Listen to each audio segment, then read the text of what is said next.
All committee members. Oh, let's take two. Take two. Call the November 3rd, 2021 meeting of the Cohasset School Committee to order. All committee members that are present, please indicate so in roll call. Mr. Cleary. Present.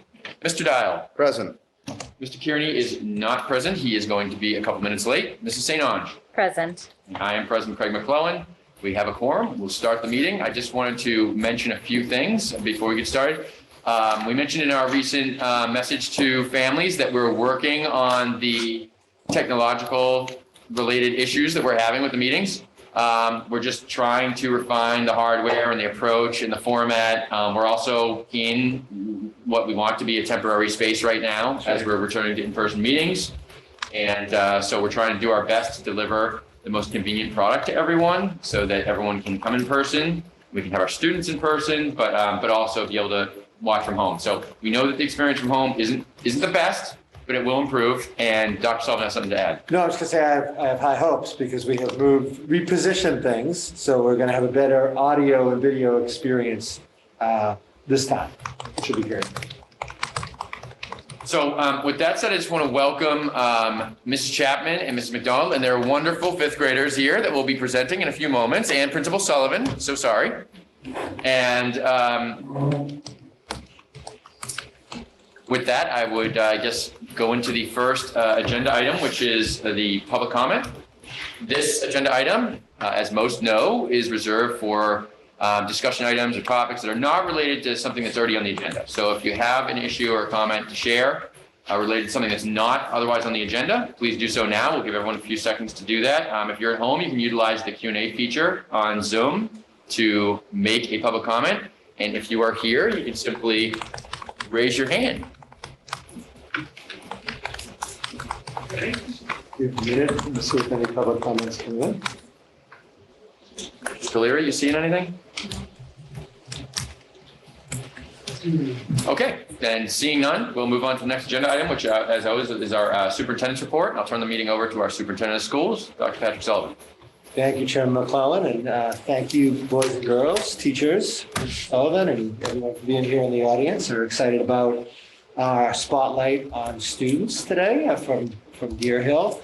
But before we do that, I'd like to invite our Superintendent School Committee Advisory Council liaison, Mercedes O'Neill, to come on up. And Mercedes is going to give a bit of an update on what amounts to a pretty crazy 2 weeks, which we'll talk a little bit about after the students present. But Mercedes, I'll give you the floor to present anything you'd like. And then, of course, committee, as you typically do, you have a chance to ask Mercedes any questions that you want. So welcome, Mercedes. Good to have you here. Thank you. Good evening, everybody. I'd like to share what we're working on our latest meeting in the Superintendent Advisory Council meeting. And so recently we have split up into groups of 3 and 4 into subcommittees. And our subcommittee work objective is to gather and present student voice to district and building leadership, and to help in creating a plan from a student's perspective to improve teaching, learning, social and emotional wellness, resource and communication and engagement throughout Cohasset Public Schools. And those 4 groups, as I've listed in our objective, is teaching and learning, social and emotional wellness, communication and engagement, and resources. And on January 19th, we plan to present all of our information at this committee. It's exciting. And that also involves meeting with a lot of leadership and some staff to gain insight into, back and forth about how we can improve those areas, and then all getting student voice, right? Collecting the student voice from the student body to help us. That's a major part of our strategic plan. So it's really exciting. Yeah. Nice. That about sums it up. And of course, Mercedes, we had homecoming. Oh, yes. That was, we did I have think that, homecomings. yep. That we was had it in the courtyard, and we had a nice DJ, and we had a really good time.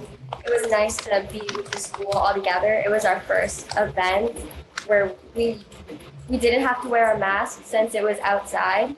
That was also nice. That was our first time being together without masks. We had a really enjoyable time. I heard it was wonderful. The game was great, a victory by the Skippers over Randolph, which was nice to see. It was a great crowd.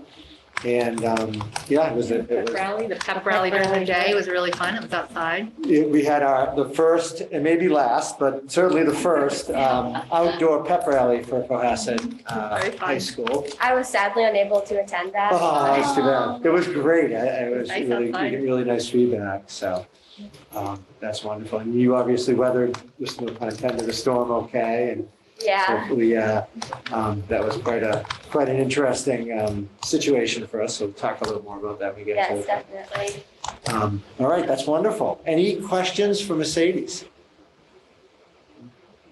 Thank you. Anyone? So Mercedes, just checking in, any major problems or concerns or issues or anything like that you're aware of with students regarding anything in the district? I do know because of the storm, there are some students that, including me, that don't have access to Wi-Fi yet At home? at home. So Yes. it's difficult to do our work, and Yeah. some of the teachers are having trouble understanding that. So I just want to express that concern. We will absolutely communicate that.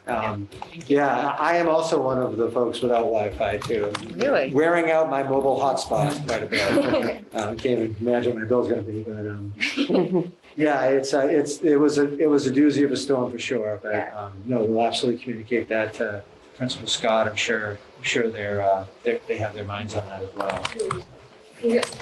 Is there time, like, you stay after and use school Wi-Fi? Is that an option? It's always an option. Always I an know option. that transportation isn't always ideal, but Correct. I'm sure that there is an Yeah, option. and I know a lot of students have events after school too, that probably, sports might prohibit them from being able to stay Yeah. after school to do work. So it's probably an issue of when they get home, having trouble course. accessing Wi-Fi. But I'm hoping that's a short-lived thing. Because I would imagine that it seems like those are the last lines to come back. That's what I'm learning. But Huh. yeah, I appreciate that as being a tough obstacle. That's great. Well, thank you, Mercedes, as Thank always, you. for the update. And Mercedes is also wonderful on our strategic plan team. Absolutely. Great work. So Yes, yeah, a valued asset, for sure. Glad you're here as one of the liaisons, so thank you. Thank you. Yeah, I'll let you go and have a great night. Hopefully your Wi-Fi is Nice back. to see you. Thank you. Okay, thank you, Mercedes. All right, shall I introduce our guests? Please do, yes. Wonderful. The So- the big event. I am going to let Principal Sullivan do the honors, but I will say that we have obviously some amazing fifth grade students here, an amazing fifth grade teacher, and a wonderful reading specialist.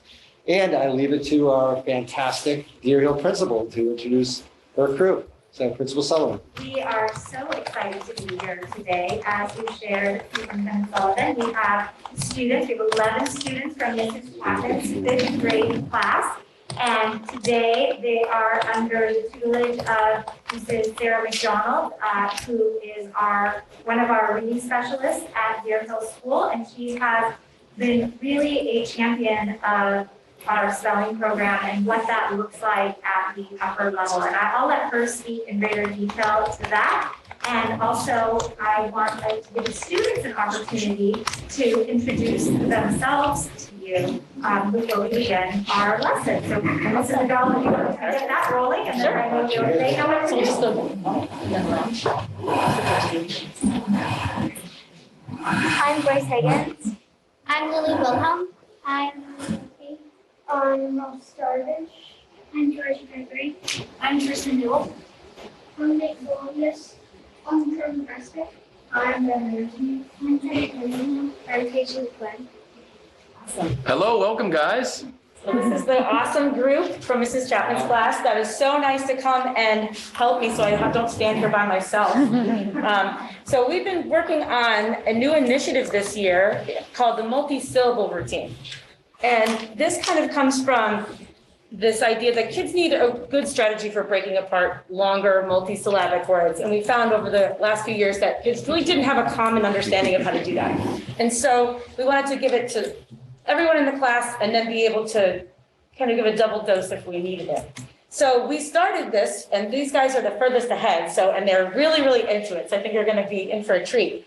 Basically the routine is set up into 3 different steps. So the first step is we are looking to identify the syllable type. So out of the 6 syllable types, we just identify, and we kind of work on whatever one we're working on for the moment. So we started with closed syllables, then we went to vowel, consonant, E syllables, and then open syllables. Now that we have 3 syllable types, it gets a little tricky sometimes, doesn't it?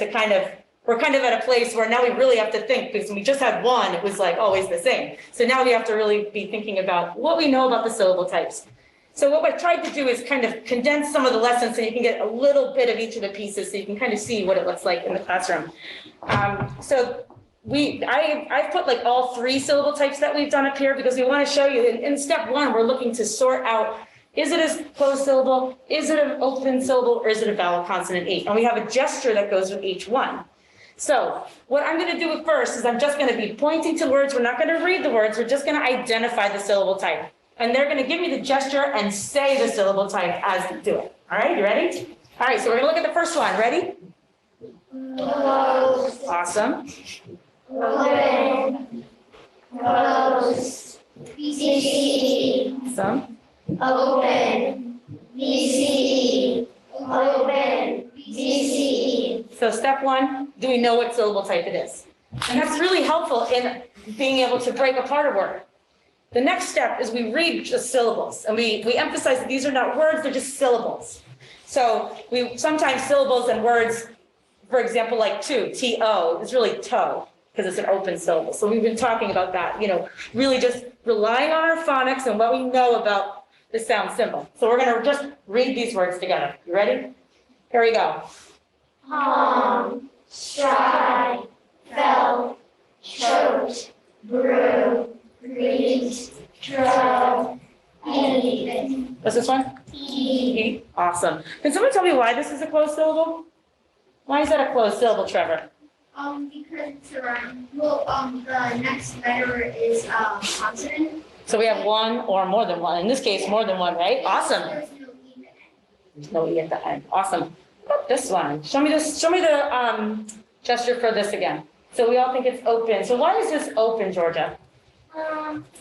Because there's no consonant closing in the vowel. And we just have this one vowel here. So we pronounce that how? I with that long sound. Awesome. Now let's find here. What makes this? Show me the gesture again for this one. That's right. So what makes this a vowel consonant E? Kristen? Because the E turns the O from a closed vowel into like an open, but because there's the E there, it's a vowel consonant E as in BC. So we describe this O as how? It has like the same sound as an open lid, so we would call it, what's this one? It's either long or short. So long, right? Awesome. Awesome. All right. So we go from this stage where we just identify and read to the fun part, which is the actual routine. You ready? Here we go. All right. So we weren't quite sure how much space was going to be between the main text here. So I gave everybody a closed copy. So you guys have a closed copy, right? Awesome. So what we're going to do, what's the first step? When you see a long word like this, the first step is to do what? Underline vowel. So go ahead and do that. Underline the vowels. Here we go. We have 2 vowels that are not together, so we know how many syllables are in this word.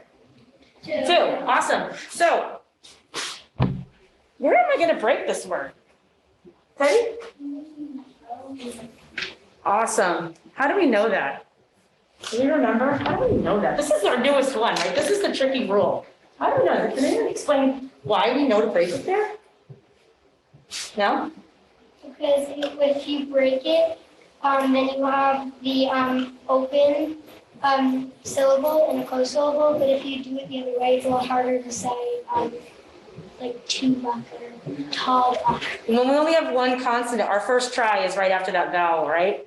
And we have 1 consonant. And what happens there? What kind of syllable does that become when we break it like that? Show me with your hands. What kind of syllable does that become? T-O. Open, right? So how are we going to pronounce that O? Think about how you're going to do that. All right. So we've underlined the vowels. We've split it. And ready? I'm going to cover this part up. You ready? You ready to show them what you got? All right. Ready? Syllable type. Open. Vowel sound. Syllable. Syllable type. Vowel sound. Syllable. Put it together. Awesome. Next one, underline your vowels.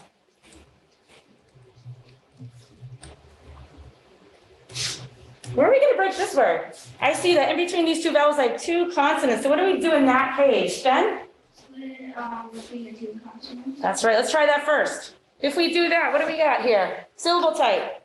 Vowel sound would be? And the syllable is? This one, syllable type. Vowel sound? Syllable. Put it together. Awesome. Next one, underline your vowels. 1, 2. I see two consonants. Where are you going to break it? Paisley. That's right. So if I do that, I cover this side up. Syllable type? Vowel sound. Syllable. Syllable type. Syllable type? Vowel sound? Syllable. Put it together. Awesome. Do the next one. Underline those vowels. Uh-oh. One consonant. What do we know about one consonant in between? What's our first thing that we're going to try? Our first thing, Trevor's what? You split it after the vowel. You got it. And if we do that, we get syllable type what? Open. Vowel sound? Syllable. Awesome. Syllable type? Vowel sound? Syllable. Put it together? Halo. It's kind of like halo, right? All right, now this one's really fun. Underline all those vowels. I see 1, 2, 3. I have 3 consonants. How do I know where to break it? Look at it carefully. You can either look at your paper or look up here. How do I know where to break this word? Me? What do you think? Between the M and the S. You got it. Awesome. Where do I break it? Where do I break it? No one? Paisley? There's an H after the S, and that's a, I forgot the word, but. Yes. What's that? It's a whole vocabulary for words, isn't it? It's like one of those 2 words. I know you have both those words in your head. What are the 2 choices it could be? I think it might be. There's blend, and the other word is? Diagram. So which one is it, a blend or a diagram? What do you think? It's a diagram. 2 letters that make one sound. So we're gonna, I can't really cover this up. It's kind of awkward. All right, let's try it. Syllable type. Vowel sound. Syllable. Syllable type. Vowel sound. Syllable. Put it together. Long shoe. Did you bring your long shoe to the meeting today? When we use nonsense words, we have no context. And what we're trying to get away from is this guessing. What we want to use the letters and sounds and apply that. And so sometimes we have really good readers that are not great at breaking apart words. We want really good readers that can break apart words. So we want to make sure that they have the tools that they need to do that. I'm going to ask you to do the next column just by yourself at your seat.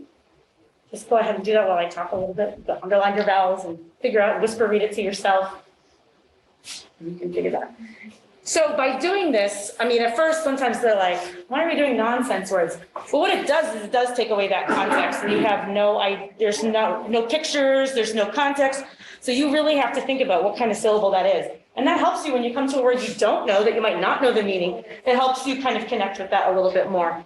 And so I'm noticing a lot of people starting to use this in their independent reading when they get to words they don't know. And that's, of course, what we want. We want this to transfer into their independent reading. All right, how are we doing? You ready?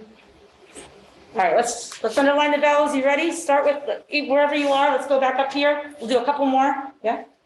I think you break it between the I and F. I and the F, right? So if it's between the I and the F, I'm left with what kind of syllable? Syllable type? Vowel sound.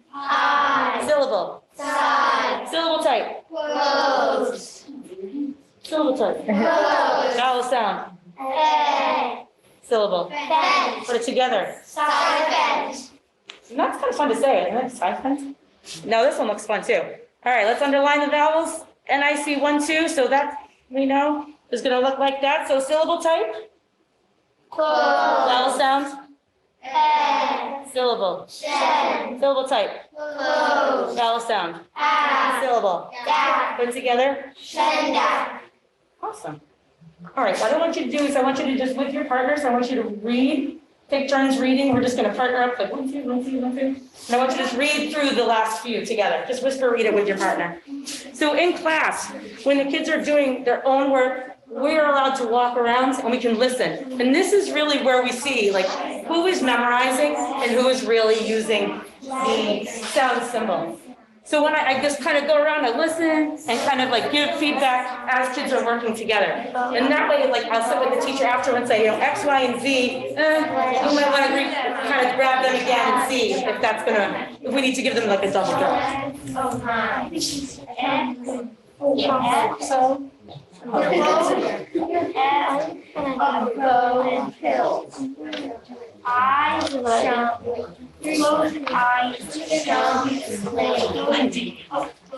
All right, let's, in the interest of time, let's all come back.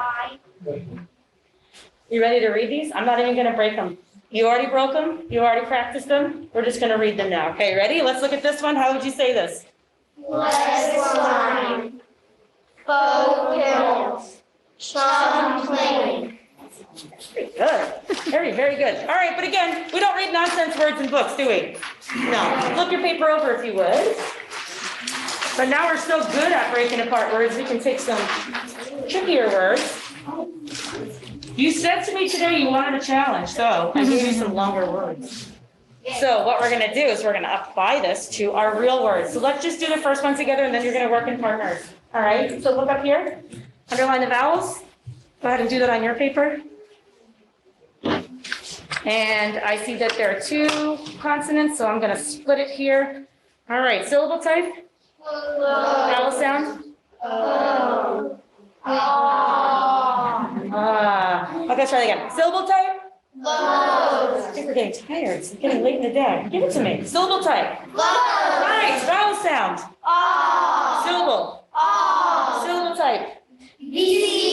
Vowel sound. Syllable. Put it together. Good. Show me with your arms what an obtuse angle looks like. Woohoo! Awesome. Okay, next one. I will do one more together. Ready? Underline the vowels. I see 2 consonants. I'm going to split it. Are you ready? Let's just read it this time. You got it? Can you read this one? Ready? Read it to me in syllables. Not together? Collide. What does it mean to collide? What does it mean to collide, Teddy? Right? Crash into one another. All right. Now, you're going to notice that some of these have more than 1 syllable. Let's skip down to this one. I'm going to underline the vowels. Ooh, what do I do here? Well, let's look between the first 2. We have 2 consonants, so go ahead and break it. Now let's look between these 2 vowels. I have 2 consonants. Go ahead and break it. What's this syllable type? Close. Syllable type. Vowel sound. Syllable. Syllable type. Vowel sound. Syllable. Syllable type. Vowel sound. Syllable type. All right, you ready to put it all together? Confiscate. One more time. Confiscate. What does confiscate mean? Well, it's like one of my favorite words. Yes. I don't know. I'd much rather use this word than another word. What does, if I confiscate something from you, what am I doing, Lily? Confiscating my candy for Halloween. Why would she confiscate your candy? You know what? If you use your phone during the day, we may have to confiscate it. Just like Lily's mom confiscated her candy, so we need to confiscate candy. Oh, no. I won't destroy your phone, I promise. I promise. It says what? Well, get rid of, take it away. Take it away. Awesome.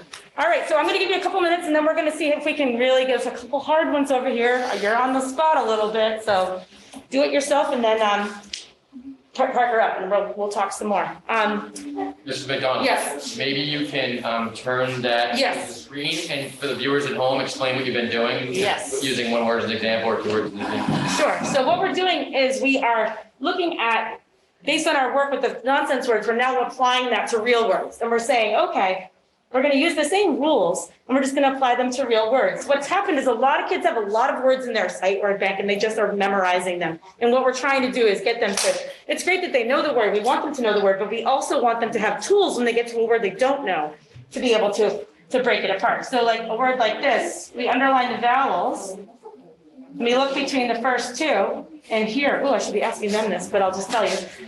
In between these three consonants, we have a blend here, so we're going to keep that blend together. And so we're going to read that as incline. And so with real words, we get into some of the tricky parts when you have like one consonant in between, you have to be flexible. Sometimes that comes after. And so that's where some of the tricky part comes when we're doing partner work. And when you're going around and helping partners, you can really target. And some kids get it right away and are kind of natural at it. Other kids, it's been kind of a mystery how you break apart bigger words. So this kind of gets everybody on the same kind of playing field. And it gives everybody good strategies for it. So how am I doing on time? You go? We always have time for literacy. So do I. Fine. I love it. It's great. So we'll see if we can get some of these harder ones. But they're not so hard when you know how to break them apart. You might not know what they mean, but we ought to be able to break them down and pronounce them. How are we doing? Is it great? Anyone having trouble? Look at this row. Amazing. Look at that last one. I'm curious. Is it anything you that last one? It's a true insight into what a class is like at Deer Hill, which is an awesome thing.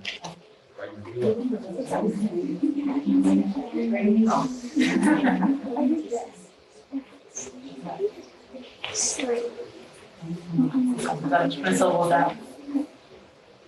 If you break it between consonants, what do you get? Try that. All right, how are we doing? Any questions? Ooh, yes, it is. All right. Yeah, so how would you say that?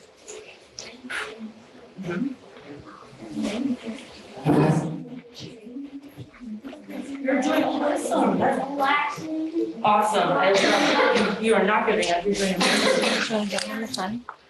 Why did the mom you? Stand it there. You are. You're doing awesome. Is there any where the partners are not sure? You feel confident?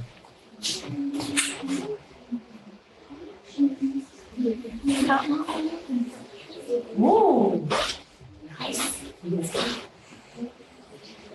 No last. So where would you break that last part? Yes. So what's the last syllable then? So put it all together. Faster. I kind of like this. We'll talk about it. Yeah. The last one's a challenge, but I want you to remember what we talked about. Follow those rules that we talked about. How many consonants between? Where do I break it? See if that helps. Because it's not a familiar word. You're not going to really, it's going to feel like a nonsense word because we don't really know what that word means. Then what do you think about that last one? All right, you guys ready?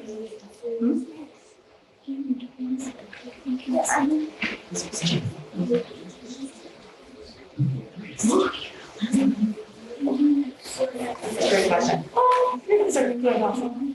All right, Trevor, will you ask that for everybody? For unexpected, I don't know if you would split it between the T and the E. Okay, let's look at this. What did you notice about this word? I want to try to see if anybody noticed this. What did you notice about this word that made this, like, you had to stop and think, like, how am I going to do this? Now, what do you think? Well, there were a lot of syllables, A lot of syllables. Yes. so maybe like where to break them. What else you noticed? Georgia, what are you saying? Well, I thought, Oh, just on this word here. yeah. Yeah. I'm seeing now like there are a lot of different places that I could break it. You think? I think that I could break it several places, but I had to be careful about which sounds would leave that where it sounds. Did everyone else have that same problem? Something else we've been talking about in word study, not in this routine, but something else we've been talking about when we put words together, because you guys are my word song champs. We'll do the word song for this. Go ahead. Will you start on Yeah? plus X? And then Oh, keep going. P, C, Mhm. and then T plus 2. All right, so And then when you do the arrow, say it when it's done. this is the word. We're sort of branching off, but this is what really happens in the classroom. What really happens, we've been talking about how we can break words apart using the morphology, prefix and suffix. So I was looking to see, do we realize that there was a prefix and a suffix on this word? What's the base word, guys, of this word? What's the base where the meaning is, Ben? Expect, right? Did anyone take these off and just do that part? That would, awesome. That would be a way to do it too, right? Did anyone do it like this? Unexpected. Did anyone do it that way? Yeah, you did it that way. So there are a couple different ways. We have to be a little bit flexible. What's the word, everybody? Unexpected. All right, let's go back up here. What's this word? Cascade, confiscate, investment, unexpected, incline, stagnate, Nice. illustrate, indignant, infiltrate, incandescent, Awesome. One more time on this one. This is incandescent. incandescent. I can't even say that now. I know. But you see how that big long word makes sense, right? When you break it apart, when you just go the vowels at a time. So that's awesome. You guys did a super awesome job. And then next step would be, we bring this into spelling where we tap out the syllables. And we would do like incline, right? We would spell our first syllable, and I'll spell our second syllable. And we only do the things we've done. So that there isn't any like, oh, is it a vowel team or not? We only stick with the ones we've taught to try to like build that through spelling too. And they've done a really fantastic job on that. So I just wanted to hear from the students a little bit about, how they feel about this routine. What do you like about it? Anyone want to share any thoughts they had about it? Start us off, Georgia. I really like it because when I'm like actually reading real word and like reading a book and I word that's a little bit harder. And I can't really understand it, but I can look and I can do it. Syllable type sentences sound out. Awesome. Donna, can you repeat what they say? So she's saying that when she gets to a word in reading that's kind of hard, and using the syllable types helps her break it down, which is great. Does anyone else feel that same way? Yeah, I know we talked about it in class. Another idea, yeah. I think it's a lot like more helpful rather than just like trying to guess what it is. Because when you break it up, sometimes like if it was a word with like a lot of consonants, and I would maybe think of it like I would say it with syllable but when I break it, I would break it the correct way so that it sounds different. It sounds different because it tells you what to say, right? It tells you how to pronounce the vowel if you break it apart. Grace, something else. And it helps you with spelling and reading because when I get to really long words, I don't all the time know what they are, and that really helps me. And I think if we use it with this strategy too of taking off the prefix and suffix, that even helps. Teddy. It's always like reading everything we do. I used to not think it was actually possible to read it, but now that I understand it's easy to Some words are just overwhelming, right? You look at it and say, I don't even know where to start, right? And so this does help. What about the gestures? Someone tell me about that. Lily? I think the gestures really help because they help me understand, like, if it's a BCE or if it's closed or if it's long, because that helps me read it better. Saying if it's a long A or if it's a short A. Do you think like doing this is helpful? Yes. Is there any other reason that this is helpful to you? Teddy, something else? I like the gestures because it's easy to memorize. Yeah. They kind of make sense, don't they? Closed, open, vowel, consonant, E, although I feel like I'm saying peace at the time. Pagely, one more. Well, it's helpful because it looks like it, because if it's closed, this is like closed. If it's open, you know? So the gestures make sense and it kind of is a little reminder about what the syllable is. Awesome. You guys were so amazing. Thanks for giving us part of your Wednesday night to be here to help us show everyone what we're working on in class. They're doing such a great job. Thanks for having us. We're super excited to be here and share with you what we're working on. So. Great. Great job, guys. Good job. School committee,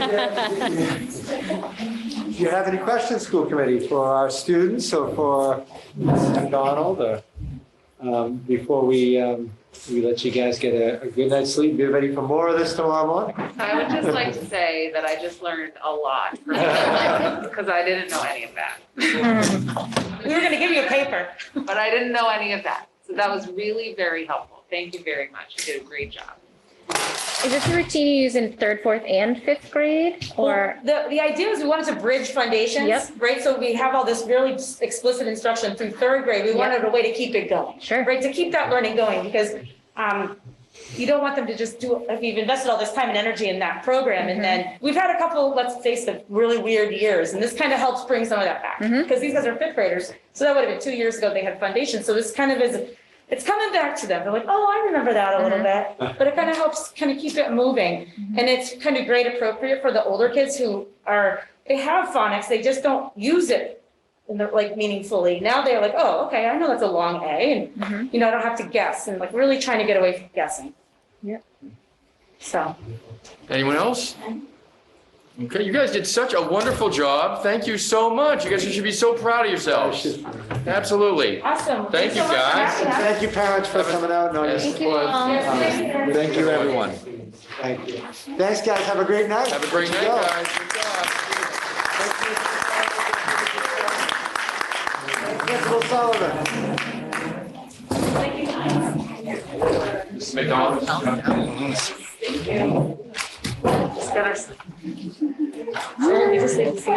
leave them.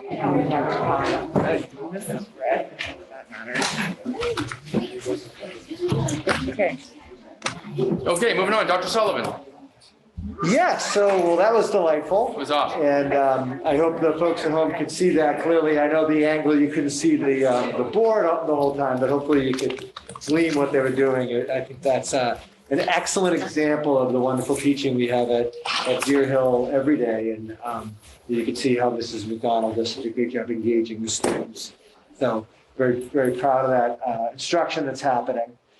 I do update about a few things. Obviously, we had quite a whopper of a storm, and I hope everyone at home is hearing this and is all up with your electronics, and that there wasn't too much damage to folks' property. But I know that there were, and just know that you did hear Mercedes talk a little bit about the challenges that she's undergoing as a student. We just want to make sure that everyone knows out there that we're very understanding of any issues you may be having because of the storm, and we want to make sure that we're flexible in the schools. And if I can help you or help direct you to any resources, please don't hesitate to reach out to me or Mrs. Salonka or Assistant Superintendent Stallings or any of the principals and any of the teachers for that matter. We're really here to help.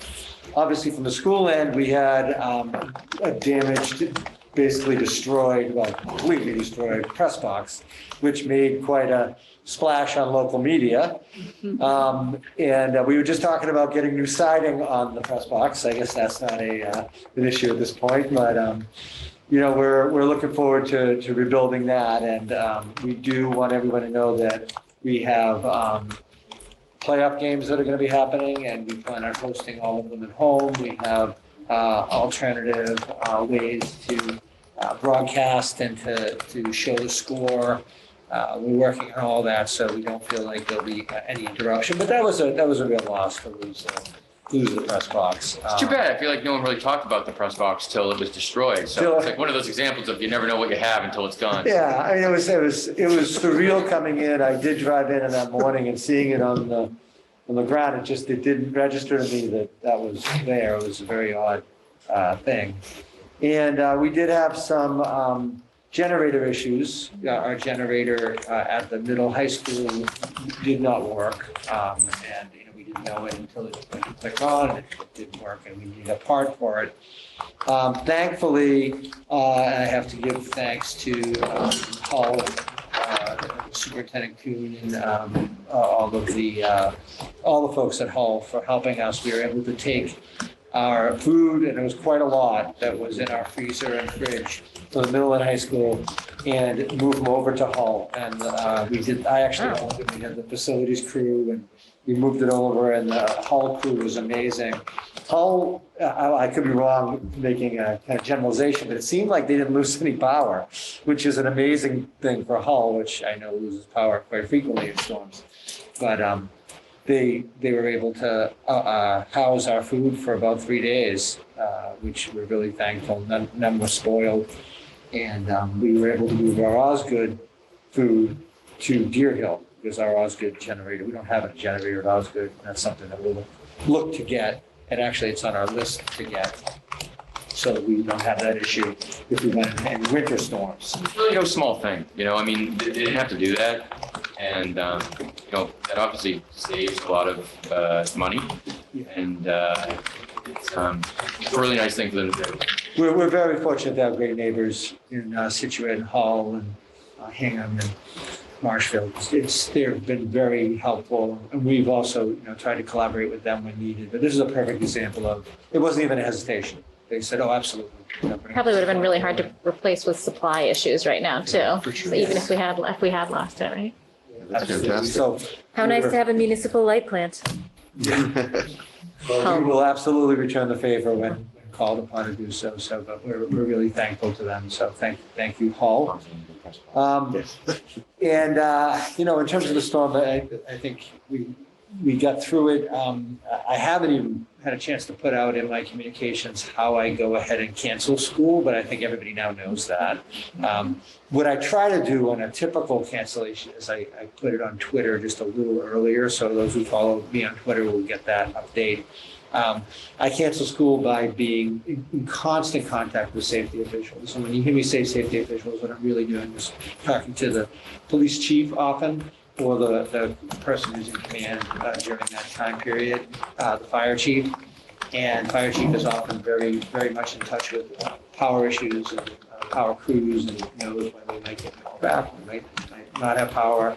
He's very knowledgeable about what's happening in the town in terms of dangerous areas, as is the police chief. But I talked to both of them, and then I head of DPW, well, a second DPW I talked to. Joyce, head of DPW, just to make sure that all the factors that go into safety are checked off, that we have sufficient power for the schools, that we have safe access to schools, and that means kids walking, kids going to bus stops, that bus routes are safe, and that everything is plowed out and ready for kids. And those are the factors, and I really need to check off all of those in order to make sure that the school starts. And this particular storm, unfortunately, we didn't get close to doing that because the power, Friday I made a call early because I was given a pretty good indication that we weren't going to have power on Sawyer Street, essentially. Even though they do prioritize the schools, we didn't get power back in the schools, from what I understand, until Saturday. And we were not very confident in the status of the side roads and down wires and trees that were leaning. And we just didn't, I wasn't getting the answers that I need to make a call to start school. We just don't. When those answers aren't obvious, then we have to err on the side of caution. This was not a storm where we could have done a remote learning situation, which we had done last year. But to be completely transparent, the Commissioner of Education has not given us the ability to do that yet. He's going to make decisions in November, which of course didn't help us in October. So, but we wouldn't have been able to do that because this is a perfect example of a storm that even if you do have contingencies to have a remote situation, we just can't do it. So that was that. And I do want to give just a quick update on some pandemic issues where we are with our count. So I'll share my screen now so folks can see where we are with, there you go, you can see it on my screen too. But you'll notice that we did not have any registered counts last week. This week though, we have had 4 positive cases, all of them extramural, outside of school. Situations where that's where it was transferred. No, we're still very low on quarantines. We have put into place test and stay. And I know that everyone at home got the consent form with the letter I sent, sort of explaining test and stay and limitations of test and stay, what it's meant for. And I made it very clear that we haven't had to use it up until now. Well, ironically, we do have a situation where we are using it right now. Hopefully this is a situation that happens few and far between, but we're able to keep our kids in school this week because we have a talk, so that's a good thing. And our quarantines have still remained extremely low in the district. We actually haven't had a quarantine for a student yet at the middle school. So that's a good thing. Can you tell us a little more about that? About what? The tests and that we're using test and stay? So I sent out so it's, you want to know what test and stay is? No, I know what test and stay is, but I thought we didn't need test and stay currently in our current model. We don't. It would have to be a situation where a protocol wasn't followed. Okay. And we did have that scenario. Got it. So really, the thought was to have, I didn't see that happening, but the thought was that as we move into the winter and we look at things like getting up to an 80% attestation situation where we're taking off masks and quarantines might become more apparent because of, you need two people wearing a mask. Is that possibility that test and stay? As I mentioned, I had signed up before last school committee meeting. I had signed up for it. So we just had it in the works. And so we hadn't had to use it. We hadn't had a situation to use it until this week. And we haven't, so. And the use of that is because protocols were not followed. We had a protocol that wasn't followed. It wasn't because of our protocols that are in our classrooms or the spacing in the classrooms. It was just a protocol wasn't followed. Remember, kids, if they're together for more than 15 minutes over a 24-hour period within 3 feet, then they are close contacts. So we've been good about keeping them apart. And whenever we've had a positive, we haven't had anyone who has had to quarantine, but we did. And I figure it's important for me to say that in order to be transparent, because I have made the point that we haven't had that up until now. So, but I'm hopeful we don't have to use it very often, but we are all set up and all outfitted and ready to do it if it needs to moving forward. But as we look at things like spacing, instance, and we can't be in a spacing scenario forever. We're going to have situations going down the road where, as our vaccination rates climb, we're going to have discussions, and the thought of reducing spacing in a building is going to come up. And you're going to need some safety measure to keep kids in school. That's why I had signed up for it, and that's when I anticipate really using stuff when we need those spaces. It does give us an extra safety net, which is what I said in the communication. Does that make sense? So, Mrs. Caleri, from my understanding, what Dr. Sullivan's explained to me, coincidentally, we had this in the wings, sort of as a tool to use if we needed it. Coincidentally, right after that happened, we did end up needing it because of a protocol that wasn't followed, and because we want to do everything in district's power to keep all the kids in front of their teachers, we employed this solution to avoid a quarantine. Yes, but we hadn't had a situation that would have amounted to a test and stay being able to be used until then. Until now, and we haven't. And that situation is because test and stay is not available for outside of school contacts. It's available for in-school contacts with a close contact person. The student is a close contact and it does not show any symptoms. And so we're able to take advantage of that. And that happened at this point because there was a protocol issue, not because of a incorrect setup of our program. That's correct. Yep. It is you had made the point that if we stick to the protocols, we're 100% safe, and we are. Yep. Because of the way we're spaced in quarantine. this was a situation where that didn't work out, and we're. So we've used the term quarantine firewall. Someone just drilled a little hole in the wall. Go ahead and plug up. Well, nothing's ever perfect, but, like I said, I feel good about the fact that we're continuing to keep kids in school, and we now have more safety nets. Was this particular situation a structural issue or just a kind of operator error type issue? I think it was more of an operator error is a tough one. We're all trying to teach the kids, and we're all trying to get them in situations where they can collaborate and work together. And I think it was a scenario. I'll tell you what it is. It's two things. It's a teacher who's trying to get the kids together to work in ways, and then it's also a teacher being, as the teacher should, very honest about the fact that in reflecting, it was probably a little more than 15 minutes with a particular group of kids. And it's a small group, but we want that, obviously, because we're trying to make sure that everybody's safe. And so that's what it is. I think it's two parts of that. Well, so one thing I would, if you would, please express sort of my position as a committee member. Thanks to the teacher for the transparency. That's exactly what we need in this. So that's really helpful. And also, I acknowledge the challenges that they face in doing this. I've talked to both my students, teachers, and it's very difficult. So there's no hard feelings. I know everyone's trying very hard to do the right things, and having open lines of communication like this that's very commendable.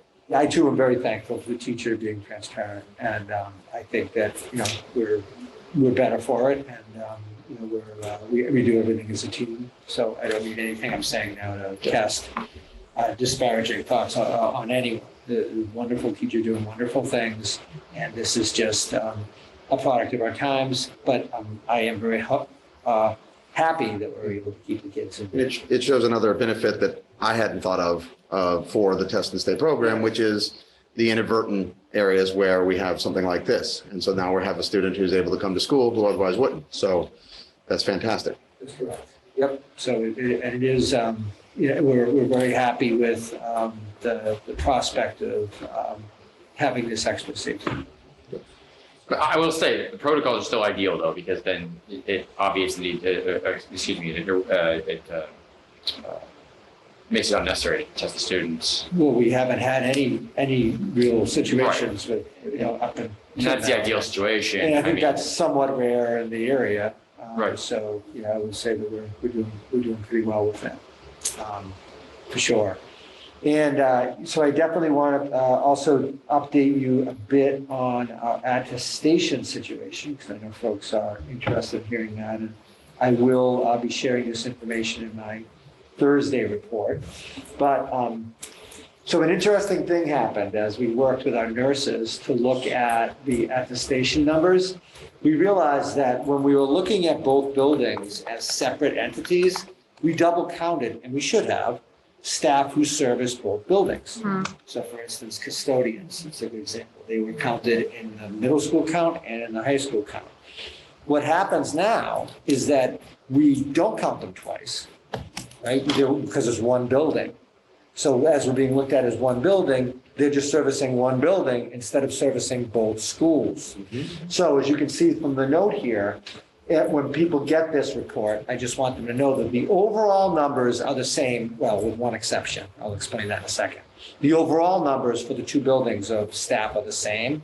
So when you look at the attestation numbers, but they've been divided differently now because of the fact that we have only one building that we're looking at as opposed to two buildings. If it was two buildings, we'd have to count certain groups twice because we're looking at them as separate entities.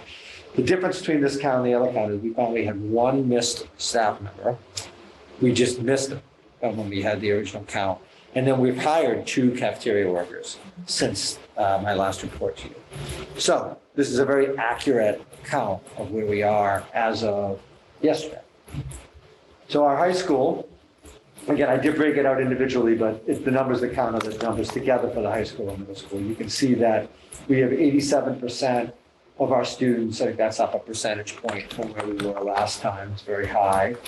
Our staff attestation numbers are up. And again, this is not staff vaccination numbers necessarily, although I think it's getting close to what the staff vaccination numbers are. It's staff attestation of vaccination. And they're at 76%. And the total for the high school now is 85%, but again, we can't look at it as a separate entity. We have to look at it with the middle school.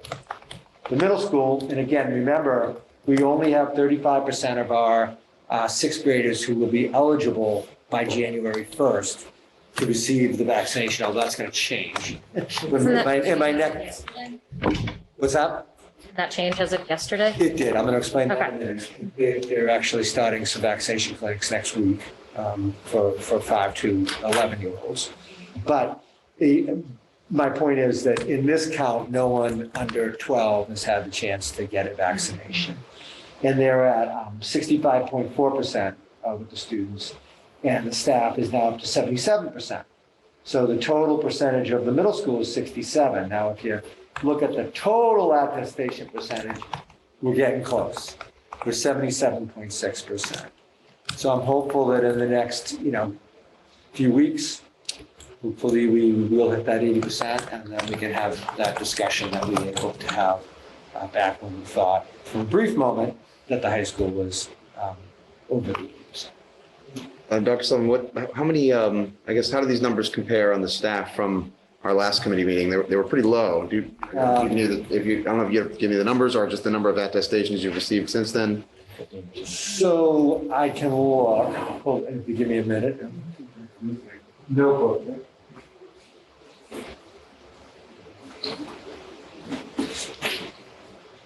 Just want to make, not run out to my car or anything, anyway. Or just run off forever. That'd be terrible. Okay, so I can compare. So we had last time, and again, the numbers are a little bit off because of that double counting, but I can just give you the number that were had attested. So it's kind of not quite apples to apples.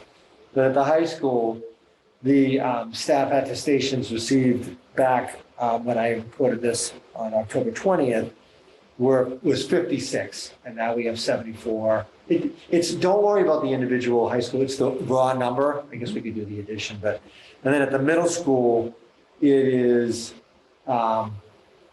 we received 38 and we had received 28 last time.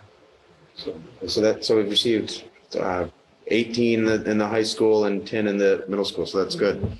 So they're coming up for sure. And then as I pan down here, you can see the percentages at Deer Hill. Again, now is probably a good time for me to talk about this. We have the Pfizer vaccine, which is what I'm told, a lower dosage of the vaccine for students, I should say children, 5 to 11, has now been made available. And you're probably all getting the same thing I'm getting. I just got a note from CDP Pediatrics that they're doing clinics this week coming up. You're going to start seeing clinics around. Your pediatrician will be able to provide vaccines for those of you who want it for your child who are 5 to 11, beginning, I believe, as early as Monday. And we are looking at potentially having a vaccine clinic here in Cohasset. I certainly will have more information on that as we go. We're still kind of in talks about what that would look like, how many vaccines would offer, and that would be available. So I did put that out there. There was a letter from the Department of Health and the Commission of Education, just so everyone had that information. And that will obviously bring these numbers up as students do be vaccinated. So that's that. I don't know if anybody had any additional questions on these numbers or had any thoughts. Mr. Clear? Mr. Stiles? I would just like to, encourage the staff to continue to provide attestations and encourage you to work with the staff and whoever we need to reinforce that this is I understand there might be different views on this, but for us to get the information, we need to make decisions that are best for our community. We need them to help us out and offer these attestations. So thank you for those who've cooperated, and for those who have not had a chance yet to make your attestation, please do so if you're listening. If you're not listening, please do so, but you can't hear me. But I'm sure they read the minutes. Yes. Who doesn't? Mr. Kearney? Questions? St. Ange? I have one question about, just to follow up from the last meeting. I know that Mr. Erlinson had said some people had emailed the nurses upon receipt of a vaccine in the spring. And I just didn't know if any, like, if that had been used to cross-check anything, like just a quick little search in the email, like, oh, vaccine, and then you can, this nurses, I know, appreciate that the nurses are also extremely busy. No, that's a good question, and no, these are up-to-date numbers, and that includes anybody who had a test in the spring. Okay, awesome. That's great. I'm also curious in the Osgood, just as we're kind of entering this realm of vaccination in Deer Hill and Osgood. In Osgood, we also house our preschool program. And so there's a population that presumably there are children. Are there children under 5 in the preschool program, or do you can you be 4 in that program, or 3? 3 and 4. 3 and 4. Okay. Just a thing I think we should be keeping in mind. I think I personally will be vaccinating my children. I got very excited about yesterday's announcement, but then thinking about each school population, you know, of course, Deer Hill, middle school, high school, all of these kids will be over 5 years old, but we still have a school where there will be ineligible students for vaccine. So just something as we go forward, you know, when we're considering these masking and unmasking decisions. A lot of vulnerable kiddos out there, so. So that wasn't a question, I guess. That was just a comment. That was just my thoughts. They're always welcome. Well, thank you. These are things that Yeah. we ask and we think about, you know, these are some of the things we're going to have to think about. And also, along that line, well, I don't know, does anybody else have any comments, questions? There's a question though from the public related to vaccinations. Courtney Ness, 210 Lambert's Lane. Do we know if the cases in the middle high school are from vaccinated or unvaccinated kids and staff? The cases, I would imagine, are the positive cases. I guess I do know, but I don't have that information. There have been, I know a couple of cases in the district that have been from students who are staff, I would say, because that number of students and staff, so who are vaccinated. So there have been, I believe there have been 1 or 2 breakthrough cases. But I couldn't tell you specifically if it was at the high school. I'm also very nervous about identifying anyone. Yeah. But I will say, as a district, I believe there have been a couple of what you would call breakthrough cases of vaccinated individuals. Thank you. Okay, just to be very candid, I'm a little frustrated because I'm wondering if you know, Dr. Sullivan, Mr. Erlinson was here last time at the last meeting. Yes. On October, what was that? 20th. And he reported that virtually all the staff are vaccinated. I think he gave the number 99%. Yes. It seemed as though the issue with the attestations was purported confusion of how to attest. But I think by this time, it's abundantly clear that that can be done via email to the nurses. Just a written attestation. So, you know, if just assuming for the sake of argument that prior to Mr. Erlinson's discussion and presentation last time on October 20th, assuming that there was confusion amongst the staff on how to do that, I can't imagine there would be confusion now. So where they're pretty much all vaccinated, but we're in still like the 70 percentiles in terms of reporting, do you have any indication as to what is now, because I can't imagine confusion is the reason. So do you know what the reason is now that the teachers are not attesting? No. Okay. Well, they said last week. Well, I thought they said they didn't They know said they how to do didn't it. want to share that information because they felt that it was going to be used to unmask the school, and they didn't feel like that was a safe environment. He said a few things. That's what I heard. I heard that. I heard. That was a thing. Okay. I heard what you had mentioned earlier, that some had tested in the spring. I heard a bunch of different reasons. I can't tell you why. All I know is he did say they were all vaccinated, except 99%, I believe he said. And then the attestation certainly doesn't match that. So, you know, we're working with them. Remember, a requirement of an attestation So a requirement to have someone make an attestation would require us to bargain with them around that. This is a change in working conditions. So that is something that, you know, that there's a obligation that goes with that. And so just know it's not as simple as it's just doing that necessarily. Okay, thank you.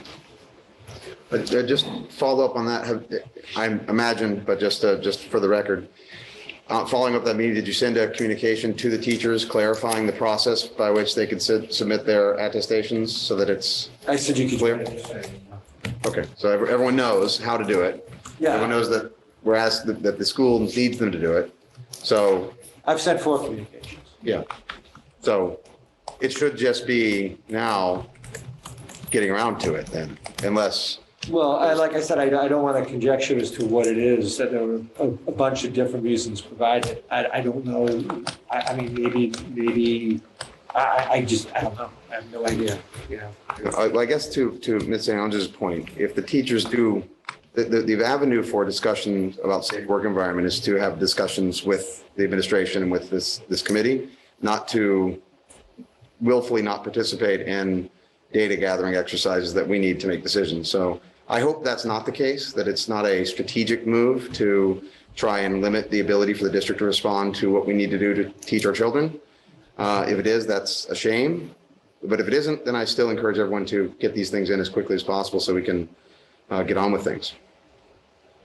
Yeah, we definitely want to be attesting to where we are and then dealing with that, you know, that fact, as opposed to hearing that we're at a particular point and then having attestations that say something else. No doubt about that. We need the information, and then with that information, we can make those decisions. And certainly the vast majority of the staff have obviously attested. Absolutely, yeah. As you see, the percentages are definitely moving up. Okay, so moving on. Okay, the only other thing I wanted to mention was about there's been a lot of talk about what we're going to do when winter sports come, and we've done a lot of problem solving, and we've determined that we're going to be able to move move our chairs that are on 2/3 of the high school gym into 1/3. We're actually going to utilize the bleachers with spacing on the bleachers. And we believe we know that will take care of the high school. And we're going to be able to keep the middle school, who are really less vaccinated, in those chairs that are down, and it's a little easier to do that. And we'll be able to have, because the other alternative is not to have basketball this winter. And I do think I don't feel that's something we want to do. I think that's important for the kids. And we're also working, I know it's come up a couple times, we're working very closely with town leagues to, Sue's done some great work with Steve Rotundi to make sure that we can outfit them too. And we have a lot of volunteers who can move some desks back and forth at Deer Hill to open that up for them. And then they will benefit from the moving of those chairs off of the 2/3 of the gym. And that will also open up, as the weather gets colder, our gym classes to be able to use that area, which I think is a good positive move in our most vaccinated building. So I'm happy with that, and I think it keeps our operation flowing nicely, and it also provides those basketball groups the ability to use that space in a timely fashion where they haven't missed it, practice or anything, or games. So I feel good about being able to do that. And we're looking at a November 15th time for that, which is right after, obviously, the Veterans Day. Although it's one day out. So you leave on the 11th, then you go back. So I don't know if the committee had any questions about that. Or... I think that's great. If I can speak, I think that's wonderful. Good job. We're going to be able to accommodate more, like the rec as well, right, for weekends. And you were able to work Deer Hill as well. Mm-hmm. We're gonna give it a try. Yeah. We'll help, and we'll do what we can to. They're gonna move the desks. We have a plan in place And I feel like we're gonna be able to do it. Full disclosure, I'm a coach and I'm excited this year to have at least some time for the kids. So anything you guys done is well appreciated. Because our attendance is actually down a little bit with basketball. And so this will kind of encourage the younger kids, especially on that Saturday, just get them out of the house. If anybody's listening out there, it's a great program. Yeah, it's a 2-hour event usually on Saturdays, and hopefully that you will keep it strong. And thank you again. Yeah, we appreciate the patience of the community too. You know, these matters are important to the community, but we're very much trying to be thoughtful, looking at the data, making sure that we're in a situation where we feel we can move things safely. And, you know, we are at that point. So I think it's going to work out all for the best. That's a happy ending of that. In this instance, it was nice. It was. So we could do that. Yeah. We're always going to be able to do that, but, you know, we were able to find a solution in this case. So Yeah. I just want to note, if anyone at home is having trouble, we don't have anyone in the audience physically present. So anyone that is watching virtually. So if you're having trouble hearing, let Mrs. Caleri know with the Q&A feature, okay? And everyone here, if you can project and keep your voice up, because I think we get used to sort of talking to each other like this, and it's maybe a little bit hard to hear. Yeah. Okay? Thank you, guys. And I just want to note that if anyone sees me on my cell phone, it's the only texts I answer are from parents during this or family. So that's what I'm doing. I'm not checking the weather or, you know, the local game score or anything like that. Just so everyone knows. I'm just talking like, because people can see me doing it at home. And I don't want to seem disrespectful. We're gonna juice on our mic. Oh, well, we'll resolve that problem in a minute. So, Dr. Sullivan, aside from Mrs. Owen's portion, does that conclude the superintendent's report? It does. And of course, Okay. Well, there's a lot of information. Thank you for that. You're welcome. And I just want to note that how many hours Dr. Sullivan and his staff spent, but especially Dr. Sullivan, in assessing the situation of the schools throughout the storm. Dr. Sullivan was working like 24/7 to ensure that there was any hour the kids could be in the building, they would have been able to, and it was an impossibility to do that. So, but Dr. Sullivan was very attentive to that and very sensitive to the issue that kids would be out of school. And so I want everyone to know that, because I got to see firsthand how much dedication was applied there. So with that said, thank you, Dr. Sullivan. Mrs. Owen, do you have a report? I do have a brief report. All right. Pat, do you have it to put up, or do you want me to share it? I can put it up. Give me one second.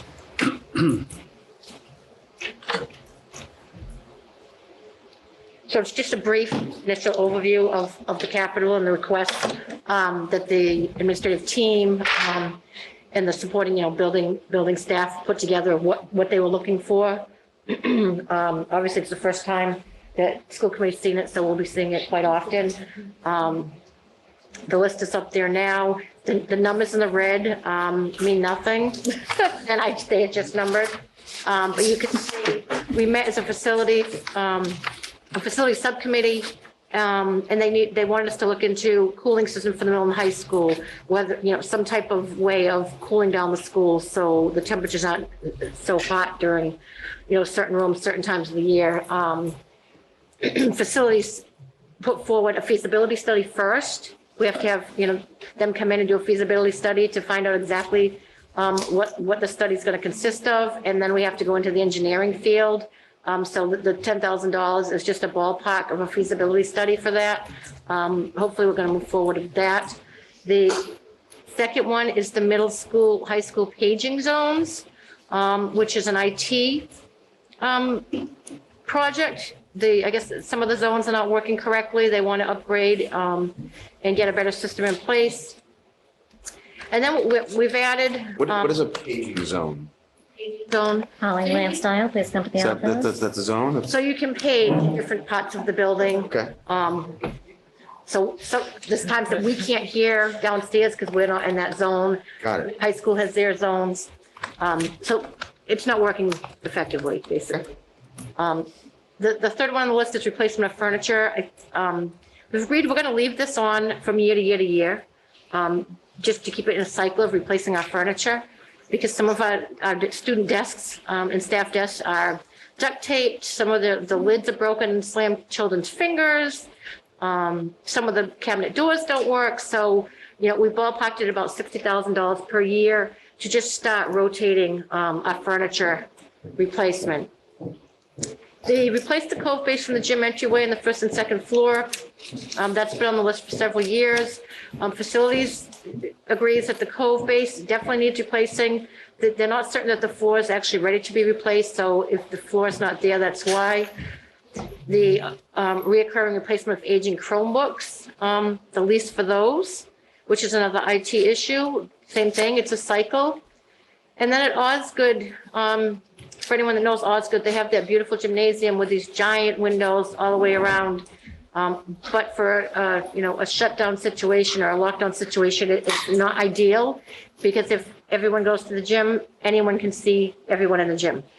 So we're looking to add some there's some electrical work that has to be done. It's an automatic shade that would come down, at the press of a button, or a switch that could then close the gym off. So intruders or potential danger cannot see what's going on in the gym. Can I ask a question about that before you move on? Would that be activated by the office when the lockdown is called?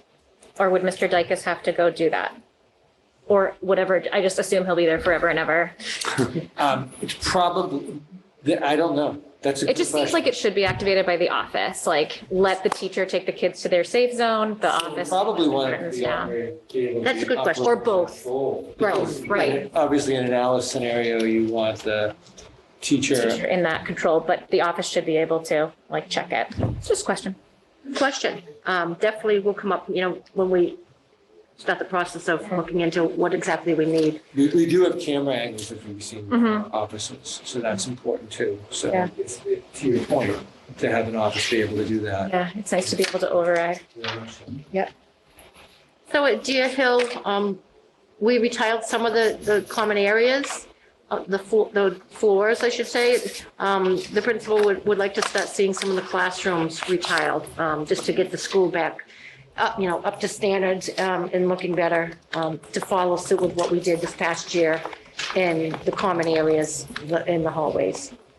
The Osgood School has some leaks at times, so we have some ceiling tiles that need to be replaced. Facilities does replace some of them, but she would like to exactly try to do a classroom at a time, so they're consistent, because we'll see pictures later, they're different colors. They're different sizes. Can you go back a page? It's okay. Where did it go? It was a summary. Page one back. There we are. So that's at the Osgood. Talking to Mr. Rotundi, the athletic director. Field lights. You'll also see more detail on field lights. We have oddball field lights. We have different colored light bulbs. We have light bulbs that don't work. I did see today the big lift out there updating our light bulbs. So they are working on it. But to go along with our new track and turf next year, the athletic director would love to see an upgrade to our field lights. And also a new scoreboard for the alumni field would be great. The scoreboard we have is very outdated. It doesn't do a lot of the things that some of the different games need now, with penalties and things like that. So an upgraded scoreboard would certainly top off the field. The press box is not here. Or there. The insurance company was out today, so I've been working with them. They're basically saying it's completely covered. Items that were inside will be covered, so we're gathering information and quotes of what actually was lost. They came out today and did some measurements to see exactly what needs to be done. What we're looking for is, no one seems to have pictures of what the inside of the press box looks like. So if anybody has pictures of the inside. It's beautiful. Right? Mostly gold, right? Right? If anybody has pictures of what. My favorite part was the overstuffed furniture. Yes. Right? Those the So supercomputers we had, those were. We're looking for pictures, even from the outside. I wonder if Sean Galvin has some. So I know, athletic director Rotundi is looking for pictures from, I guess, someone that takes lots and lots of pictures, but nobody really takes pictures of the inside, so we don't really know what it looked like and how much equipment is really gone. So that's definitely on our list. The middle school, a lot of the locker mechanisms don't work, so the students aren't using their lockers. So Principal Mills would like to see the lockers updated so we can actually use them. He also has installed an AC heater split for the middle school health clinic. Right now, there's currently no ventilation, there's no windows, there's no air in there. So he wants to get something done with there. They're really not sure. Remember, we kind of made a clinic. We made a separate nurses area. The windows are up high and they're not very serviceable, usable. There's currently like a filter in there though. Well, there's a PD, there's an, yeah, I mean, well, there's air moves in there. I mean, I know, I'm just like. And there's a PVC in there too. No, they It's have, just, it's not the greatest thing. there's no system or window. Remember, it's not, really, it's more of an air conditioning issue than an HVAC issue. But Right. Okay. Mr. Mills would also like to create a hallway at the middle school to access the bathroom in room 223. I don't have a whole lot of details on that. Facilities has looked into that. They're not sure if it's going to be a structural issue or not. I guess there's not a direct access, a hallway to that room. Is that a classroom? 223? Classroom access to the bathroom. Yeah. I'm not. Ensuite. one of the issues with the middle school is the location of staff bathrooms too, which are just not accessible to staff during that. I mean, that's very difficult for them. So not well designed in that regard. So I'm sure this has Because when it was built, people weren't hydrated. No one drank water then. That's It's right. just the design flaw in that particular building. Yeah, correct. The athletic director would also like to purchase a minibus to get teams back and forth to their practices and games. Right now, we have a lot of trouble getting bus drivers, as everyone knows. We don't really want to have to call the National Guard to drive our students to games, so he's looking to get a minibus for athletics department and get a driver to do so, or the coaches could actually drive it as well. Is that enough for a new minibus? Is there like a That's the quote that he had given me, yes. I was surprised by that too. Roll down window. I don't, roll down windows? So does that not Manual require seats. CDL? I mean, I don't believe so. yeah, Sweet. I think that's I think very it is. inexpensive, 30,000. My truck cost me double that. I mean, that's. You probably have like Super truck. I features. mean, yeah, but it's a mini bus. I mean, there's got to, how many people, first of all, don't we already have a van type of thing, bus? We have a van that carries seven. Seven. I think it's called the mystery machine. So let's carry. Yes. Could we lease that? Because I gotta Do be you guys honest, wanna that buy our number RV? just We can looks buy our RV. really, for a Yes. brand new bus, 30,000. I'd be willing to let it go for less There than are that. often, Well, it could be new to us. Maybe it's an old sometimes minibus. there are schools or collaboratives who are looking to sell. Okay. Particular, I know we But it had, could be used, if we were a year earlier, South Shore Collaborative, I mean, Southeastern. I'm just saying, like, wouldn't we be better off just leasing it? Just add another one to the lease. I mean, that's 30 grand. That's just, you're not gonna get anything for that. That's gonna be safe. But I did You're question gonna buy him. a tires. On- That's on just the not a 30 realistic figure, honestly. It's just not. So 30,000 It's definitely for a not on the bus. high end. It's not a full-size school bus. Yeah, it's a minibus, but It's a like I mini. said, we're gonna make sure it's safe. We can, I mean, I think we can trust the figure and if they need to Right, come I mean, we have to back. come forward with quotes anyway, so Yeah. Okay. we'll find out And if you exactly. need any cassette tapes to play in it, I have some. It'll be great. Yeah, the last two things have been on the capital list. It's more of a DPW issue, or I should say job. The asphalt road from Pond Street needs to be resurfaced, and the replacement of the sidewalks and the curbing on the entryway to the middle and high school. I mean, we've all seen it, we've walked it, it's run over, it's cracked. So that's basically just in a nutshell, the first go at the Capitol of what people are looking for. Last year, we got quite a bit. I think we're up at like 1.8 million, so probably the most we've ever received in a very long time. So, I mean, for myself, it's nice to see that, the numbers down. We still need lots of things, but 831,000 is a big difference from 1.8.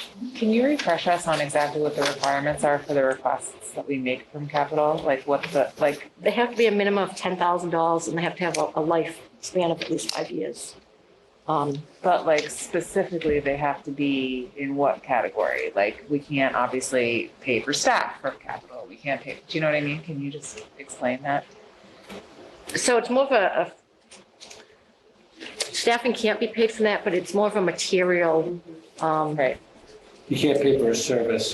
you can't, right, you can't pay for a service. It's gonna be, But you can pay Tangible for a assets. service if it Tangible involves like assets a probably tangible a thing, good like word, right. Tiles, is this? Yes, sorry. Tangible Okay. assets, great, great word. I just I'm like, want wow, us to all be it's on gonna the be a same thing, Ashley, yep, you know, it's gonna be a yep. thing. We also had to present the 10-year plan, which is in the packet.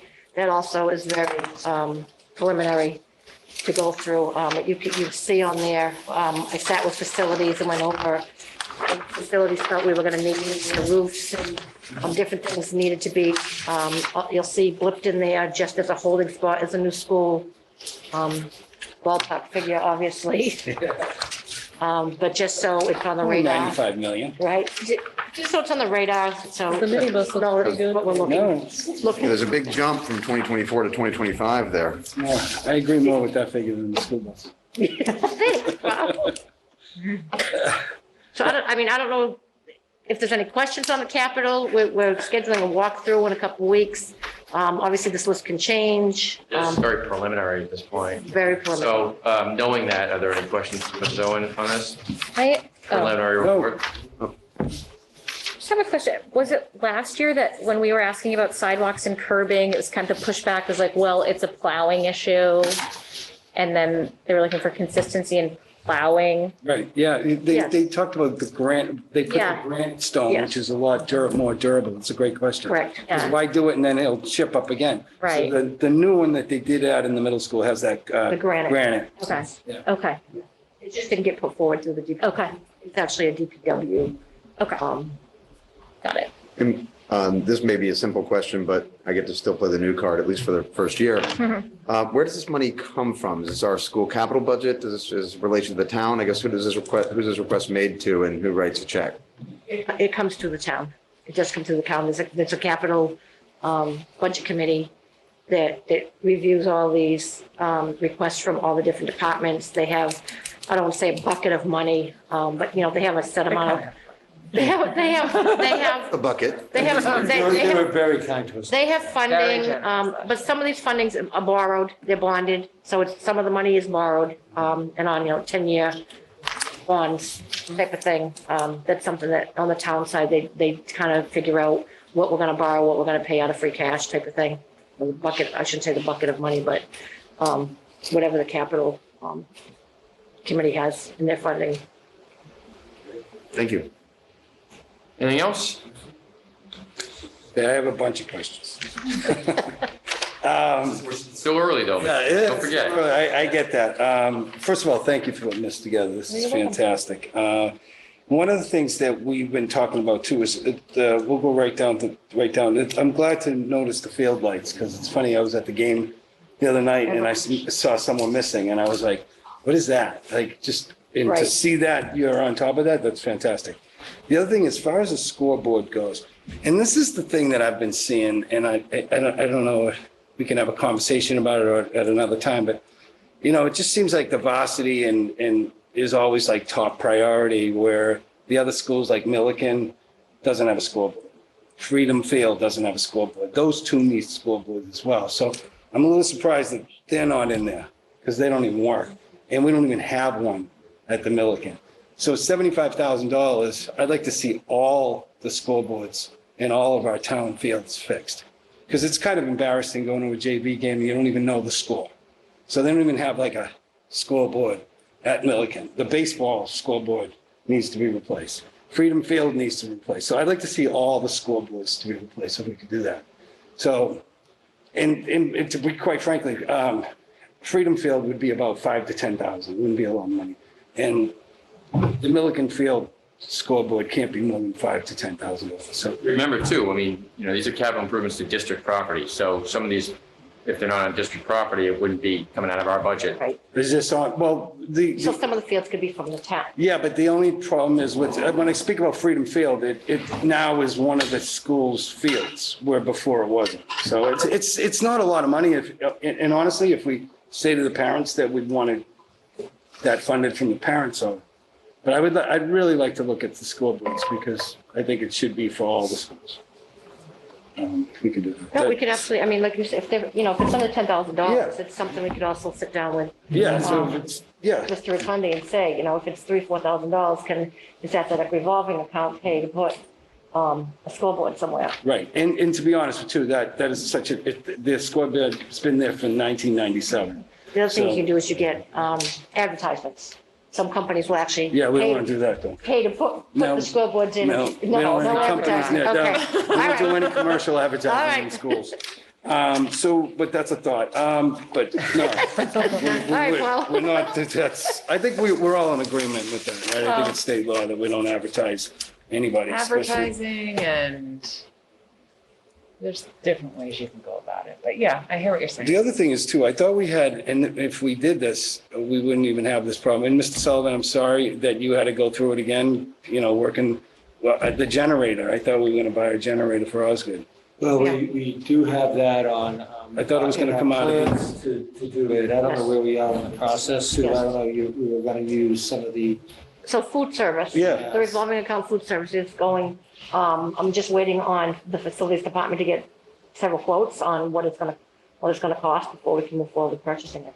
Okay, the sooner the better, I would say, especially like we talked about, like food costs and keeping that. So that, I'd like to see that on here if we could, as a, Well, it wouldn't be a capital. so we can get it from the, Yeah, we Right. are. okay, so, okay, all right. But we really do need to get it before the winter hits. Yes. Yes, that's why I'm bringing it up. The other thing too is, has anybody done a walkthrough through the locker rooms at the high school? They're pretty tired.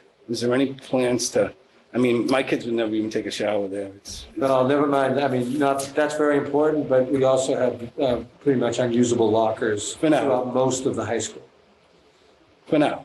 But sooner than later, we're going to open those back up. So, we could probably talk about that at a later time. Yeah. But the locker rooms are definitely something.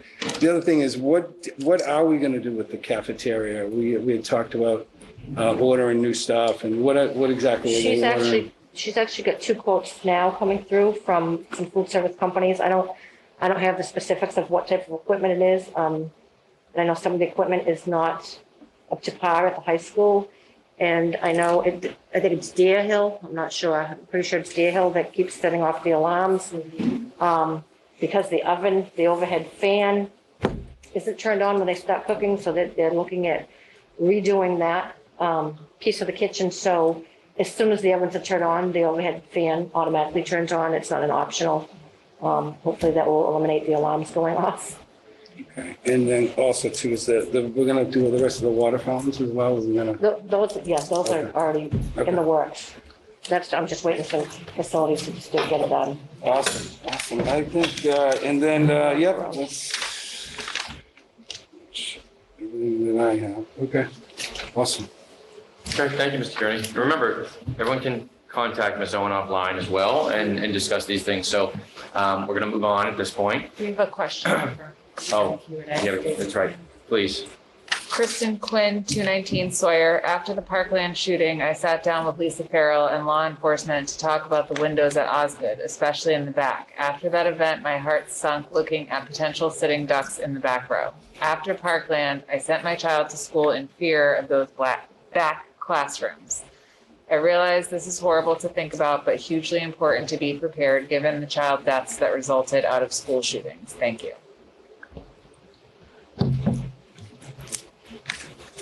Okay, well, I think it means more of a comment than a question. I don't know what that refers to exactly, and I would check with Principal Farrell. I'm assuming that it was, whatever it was. I think it's the references to the windows on the second floor of Osgood. Those windows are like right in the back of the school. Like you can see into the classrooms from the back of the school, right? Yes, they're on the ground level. Oh, the ground level, okay. It's true of the front ground level, like Right. that's, yeah. Well, I think the point here is similar to the point about the cafeteria windows. About the gymnasium. Gym windows, The sorry, gym, that's what I right. meant, yeah. So there are curtains on exterior windows. that as a part of a lockdown drill, curtains are put down, doors are locked, and kids go to their safe zone. More about lockdown. I just did one Than I today. do. I do them all the time, and it's super cozy, but I think also with talking about the security measures, I think Mrs. Quinn reach out to Miss Owen or Dr. Sullivan to ask about that. I'm a little uncomfortable talking about like safety protocols and such in an open meeting. So it's important for sure. And oddly enough, school shootings are kind of an indirect reason I even got involved in the school committee. It's a really, I hate that issue. I mean, everyone hates it, but it's frightening to think about. So I get it, but I think best addressed outside of open meeting. Okay, Mrs. Quinn, so reach out to us with those concerns so we can discuss it a little bit more candidly. Not us, but the school leadership. Okay, anything else on that, Ms. Cleary? Okay, moving on. Ms. Owen, that concludes that preliminary update. Okay, thank you. Dr. Sullivan, the superintendent's report is concluded, correct? It sure is. Okay, so moving on, we have a wonderful student services update to be given by our Director of Student Services, Ms. Barbara Sawanka. Turn the meeting over to Mr. Wonka at this time. Thank you. So, good evening, everybody. I wanted to report out on a few things. My first reporting out is directly connected to our communication and engagement compass point in the strategic plan. As I've said before, we heard from families about some of the information that they wished shared. So I wanted to speak to a couple of those things. One is in regards to our MTSS program, that is our multi-tiered system of supports. And all parents in the district received a letter directly from their principals. The principals and I worked together on a similar letter between schools and levels.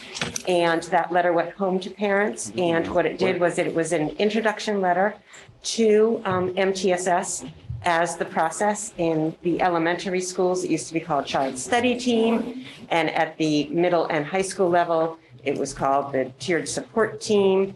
But they're all calling them the MTSS teams now, and those letters explained the process and the tiered supports and all of those things. So that is one piece of parent information and engagement that has come out and really kind of made all families aware of this really important process of supporting our students, no matter where they're at.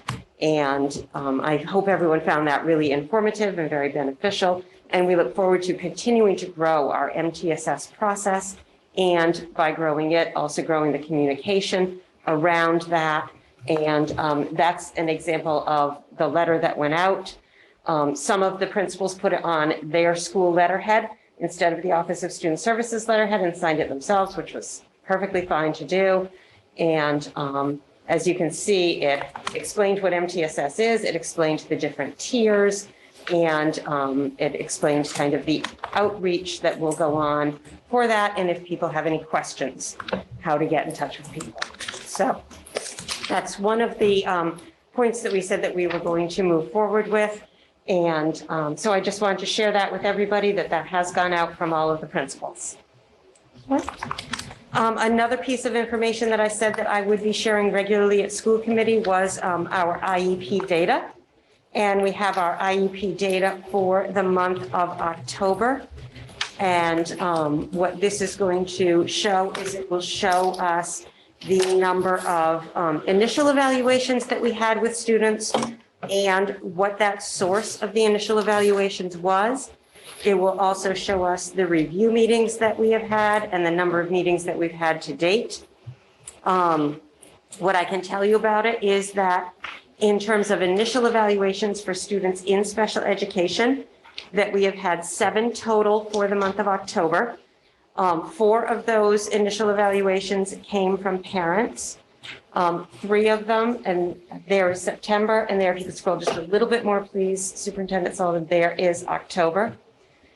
You can see that 4 of those initial evaluations came from parents. 3 of them came through our already existing MTSS process, as had the original initial evaluation in September. And out of those initial evaluations, 6 of those students were found eligible for special education services. 1 was found not eligible. And if you drop down to the reviews, you can see that there were 8 elementary reviews there during the month of October and 8 at the middle school, high school level. Our total number of meetings for October were 23. And that is the information regarding that. All right. Is that 23 the sum of the parent, or I guess what does the 23 meetings represent? So there were 7 initial evaluations. Yep. And then there were 16 reviews during the month of Okay, so it's just October. the sum of those left 2 columns there. Exactly. Got it. Is that about normal or is that? It is actually. Okay. And it's a little bit kind of a flexible number because reviews and reevaluations go on all year long. Back, because I'm old, several years ago, it used to be that the preponderance of review and reevaluation meetings for special education were in the spring, but they're spread out across the year. So it just kind of revolves as they come up. All right. Miss, one other question. Are you seeing any change in either students looking for or seeking special services or otherwise as a result of the pandemic and prior years of like alternative schooling, I guess I'd call it? So I would say that we have had a lot of requests, I believe, compared to last year in terms of the initial evaluations at this point in time. A lot of requests have come in, but we're moving forward on those and, really taking a good look at students, especially coming off of last year and what their needs might be. But I would say that it's a little bit higher than we have usually experienced. Another piece of communication and engagement that we put out, if you recall, was we said with every IEP, we were going to be sending out a parent survey.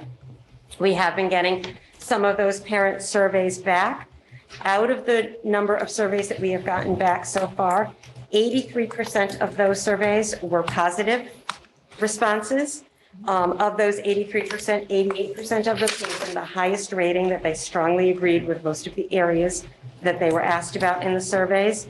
And some of the comments that parents have given back were that they found their teams or their meetings to be supportive, to be caring, and that they feel like they were communicated with clearly throughout the process. So those are very nice things to hear.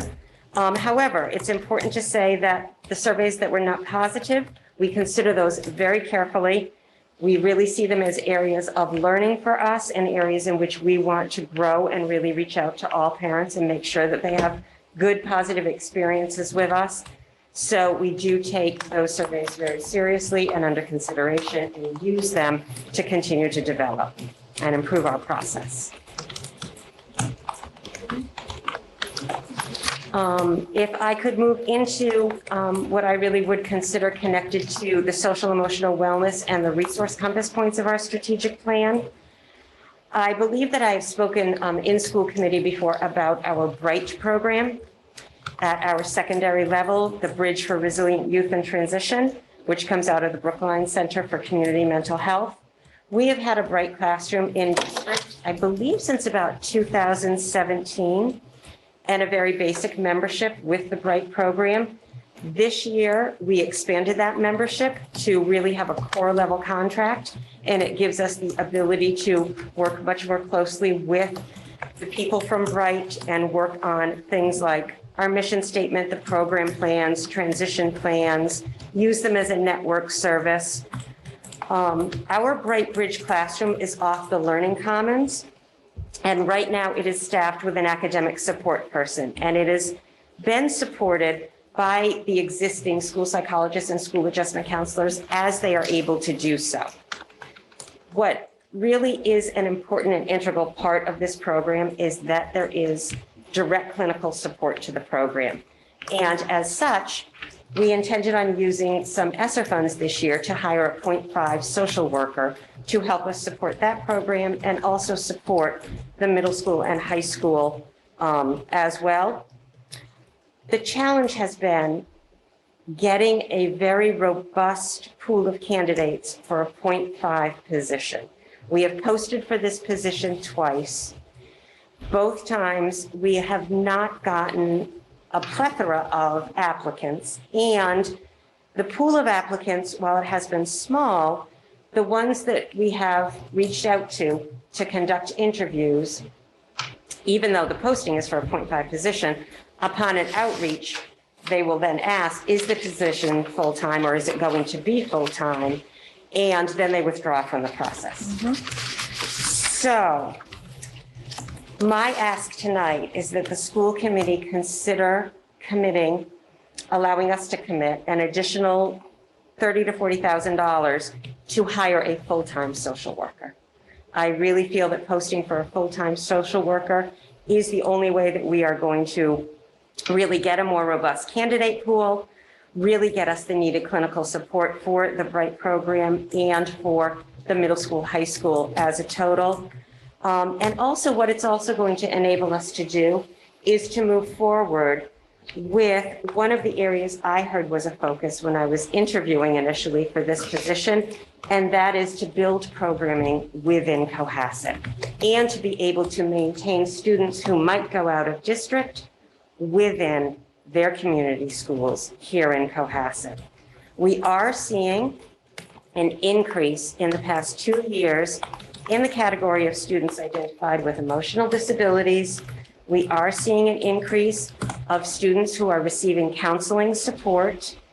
And if we were to be able to move forward at this time with a full-time social worker, I believe that it would enable us to potentially open a therapeutic program at the high school as early as next year. So that is my experience with, the way I had hoped to grow BRIGHT and the social, emotional, and mental health services at the secondary level. And that is my ask for tonight. It also will be, it's something that was very high on our list as we talked about our needs moving forward. So and I give it certainly my endorsement. It's a great use of funds to establish a safety net for our kids. So what are we asking for? Are we asking for ESSER funds or are we asking for money So for budget? we currently committed to putting aside some of our ESSER funds.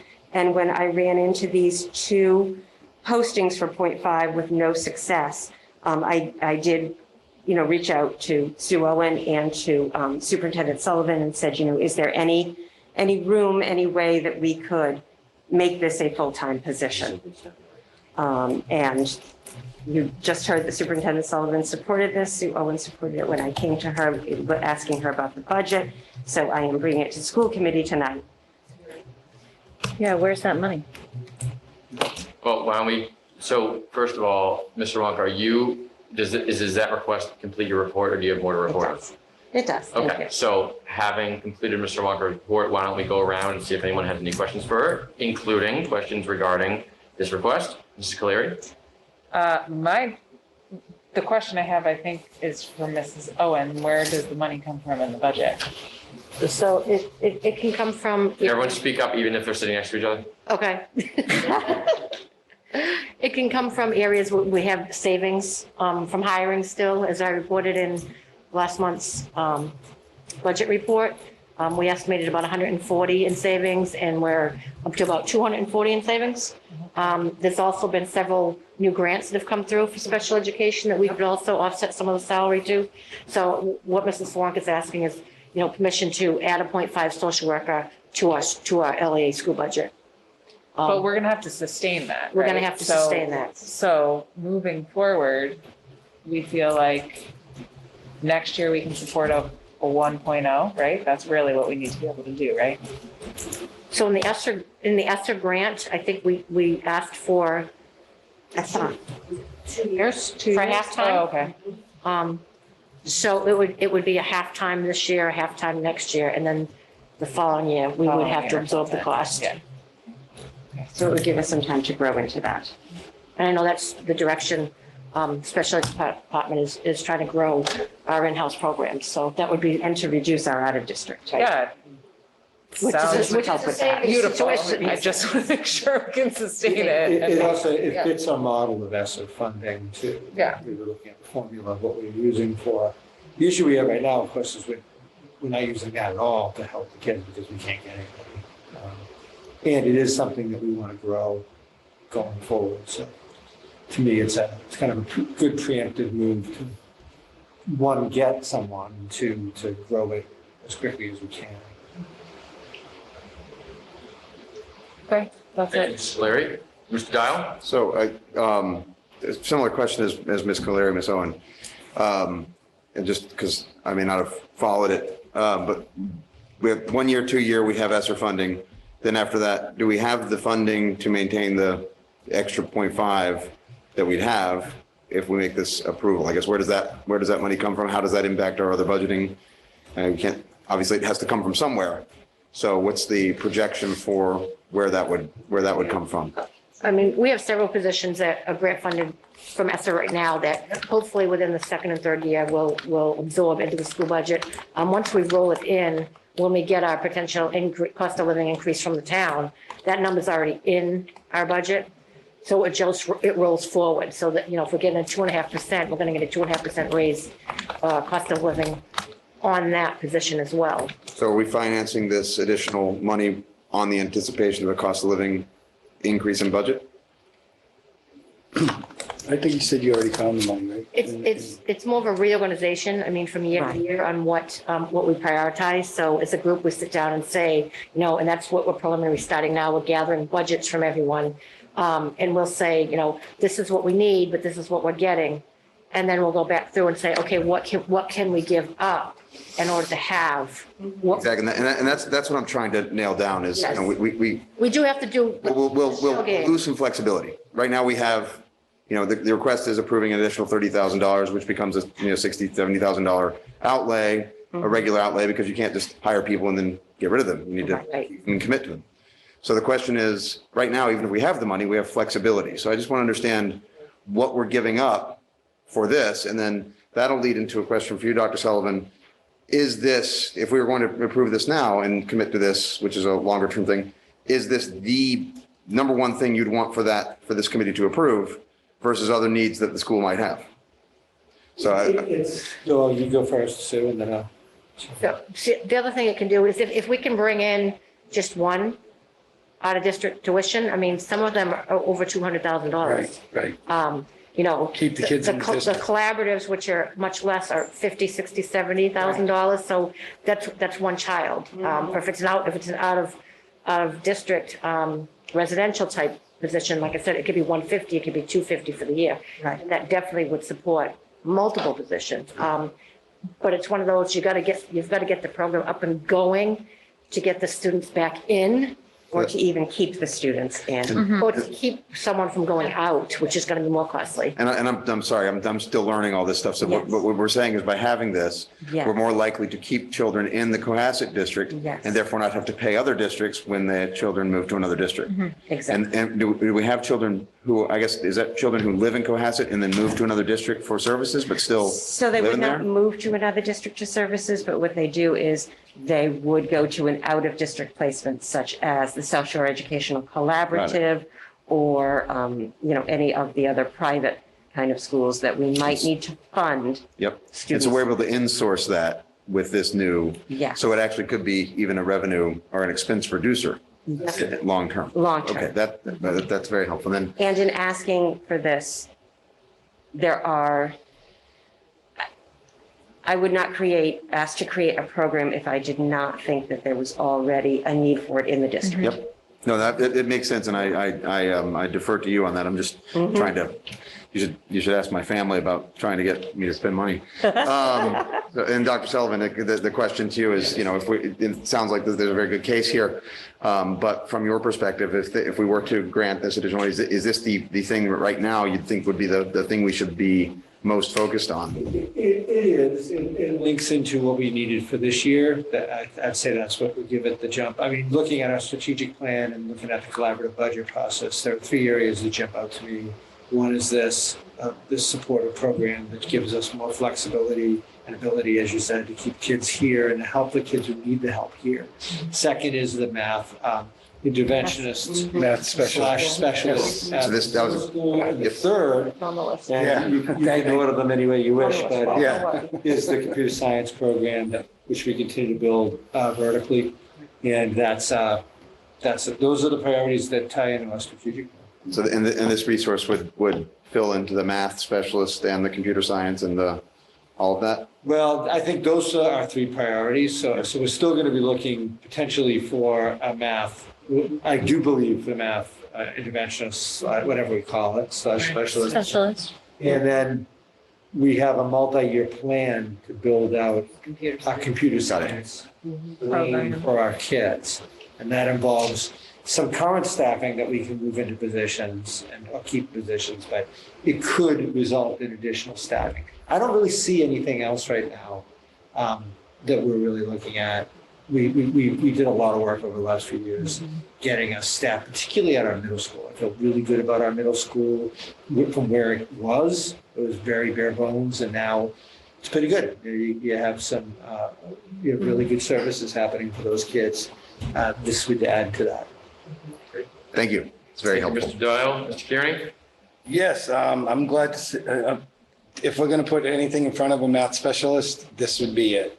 First, I'd like to speak about the surveys, which I thought were great.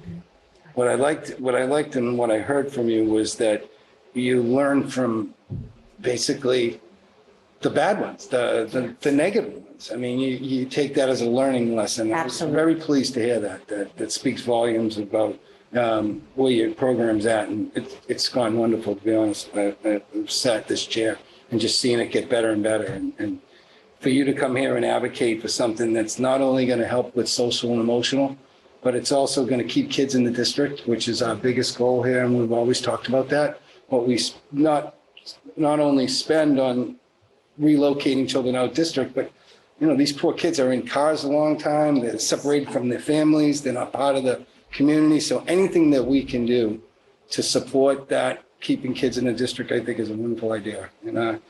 And like I said, I think that, and to hit our priorities are in place because math is, we are definitely, that is an issue along with computer science. So it's nice to hear the district is on point here, and I totally support the full-time position. Thank you, Mr. Kearing. Ms. Zanoj? Yeah, I'm curious about two things. With the negative responses that you got from surveys, which are very important to pay attention to. Yes. And I'm obviously not asking you to speak to specific responses, but were there any patterns that came to light, or was it very family specific? It seemed to be very family specific. Okay. There was not any pattern that I could see yet, but Okay. it's still very Very early early, on. yep. And there are, minimal. I'm not going to say that every single IEP has come back with a survey. Uh-huh. They have not all. So it's a small pool right now, but it will continue to grow, and I'll continue to report on it. and Okay, keep yeah, track I'd just love to hear about any negative patterns, just because obviously that's what we want to be targeting and be discussing it explicitly and be transparent about it without Yes. obviously revealing anything about any personal family concerns. The special ed grants that are available to help cover this potential salary, are those grants that happen year after year, or are they unique to this time? Some are year after year, and each year they seem to take away 2 or 3. Put back 2 or 3 new ones, or put in 2 or 3 new ones. Okay. So like we lost 2 from last year, this year, but then she just gained 2 more. So there's a sort of special ed grant homeostasis. They rename them, they renumber them. Okay, just as long as that, if that's a part of what could be funding this, if that's something that we see consistently, just to know if it was a pandemic anomaly. Right, and we would not use something that looks like it might be a temporary grant to fund a It has to be salary. sustainable, Yes. which is important. Okay, and I think I know the answer to this question. A school social worker is on the teacher pay scale, right? Like they're coming in at a step and moving Yes. steps and columns. So in theory, a really highly qualified person could also come in at a lower step and not be at a very high salary. That's So this could be possible. more than we need, It could. and we will pay them where okay. Right, where they would land. Okay. It could. Yes. I mean, we want the best candidate. Right. Right. About counselors. I'm sorry? It would be like a counselor. It would be like one of our school adjustment. Oh, yeah, I'm familiar with the school social worker term, so, yep. Okay, thank you, Ms. St. Ange. Does Ms. Muir have a question? Mrs. Cleary? Cassie Muir, 40 Redgate Lane. Thank you, Barbara, for the student services update. For the school committee to note, November is CPAC Awareness Month in the state of Massachusetts. And on November 20th, the Zachem Bridge will be lit up yellow to show support of CPACs in Massachusetts. Fantastic. Mrs. Muir? Anything else from the community, Mrs. Cleary? Yeah. Allison Bryan, 44 Howe Road.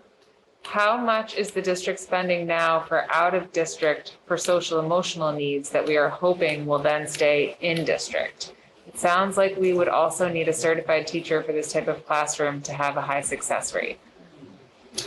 So I can't give you a number of the amount that we are paying specifically for social emotional students who are going out of district, for a couple of reasons. One is because I don't have that number in front of me, and another is because it could be identifying. It's a hard ask. But what I can tell you is that the rest of the staffing that would be needed to start a therapeutic program already exists. So we would not be asking for new staffing beyond the social worker, because when I look at the current staffing and the way students are being serviced, and that goes for both teachers and ESPs, it's not a lot of reconfiguring. It's a small reconfiguring and refocusing of how we are arranging and supporting these students, and it uses existing staff. Would include a certified teacher. It will include a certified special education teacher with a high focus on social emotional support. Okay, thank you, Ms. Cleary. Is that it? Okay. There has been a request from our Director of Student Services to authorize the expenditure for another 0.5 FTE that would make a full-time social worker position. So, I'd like to having asked her questions and heard her responses, are there any motions to that effect on the floor? I'd like to make a motion that the school committee approve funding for a 0.5 social worker. Additional 0.5. So make 0.5 it social so. worker to supplement the ESSER funding that will, yes. So moved. Okay. The motion has been made by Mrs. Cleary to approve the request of the Student Services Department. Mr. Kearney has seconded the motion. Is all in favor? Please indicate so in roll call. Mrs. Cleary. Aye. Mr. Dial. Aye. Mr. Kearney. Aye. Mrs. St. Ange. Aye. Aye. Craig McClellan. That motion unanimously passes. So that request is approved. Mr. Wonka, thank you so much. so much. Thank you. Please keep us updated on that hiring. Well, Maybe let Mrs. Wonka head up. Yes. Thank you. Safe travels. thank you. Thank you, Mr. Wonka. Sorry, I'm just And then, community member. any finance issues? In the budget. Finance issues. No, like any other questions, or can we let Sue go? Oh, I think let's just keep Sue for a few more minutes, Yeah. okay? And then we'll let her go. Yep. So we should be getting through this pretty quickly. So school, this is the next section of the agenda we're moving on to is the school committee section for comments and updates. School facilities committee, I will just quickly give an update, fairly substantive update, exciting update. School facilities committee did vote to initiate an RFP for a preliminary feasibility study for school replacement, revitalization, remodeling in the district. This will obviously help us in assessing what the district's needs are. And we are also taking steps to move forward with a statement of interest. Submitting a statement of interest in applying for the MSBA's School Building Authority their core program for new schools. So none of it's binding. This is a very preliminary step. It's just sort of taking advantage of the time we have so that we don't miss a window of opportunity should something, should a feasibility study or should the community show that there's an appetite for new schools or a need for them. We're just trying to not waste time and make it in this year so we're not stuck waiting another whole year without any progress. So that is a great step forward in a positive direction or a proactive direction, and there will be much more on this. And at this point, it's very early. No decisions have been made overall. Everyone's still evaluating needs, and what other districts may have done and what they may be doing. But at some point, this will become a community-wide discussion.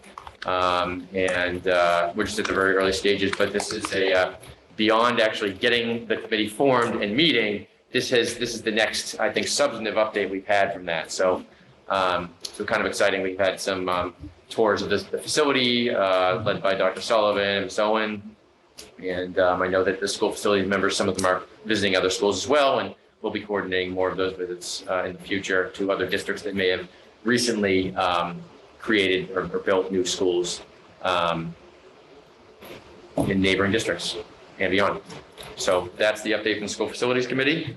Are there any reports from subcommittees? We'll just go around in alphabetical order. Mrs. Cleary. The policy and the policy subcommittee met, and we have some revisions to some policies that we'd like to suggest and request the committee review and approve, but then my power went out and I didn't make the changes and I didn't get them into you before, with enough time to review them. So they'll be ready for the next school committee meeting.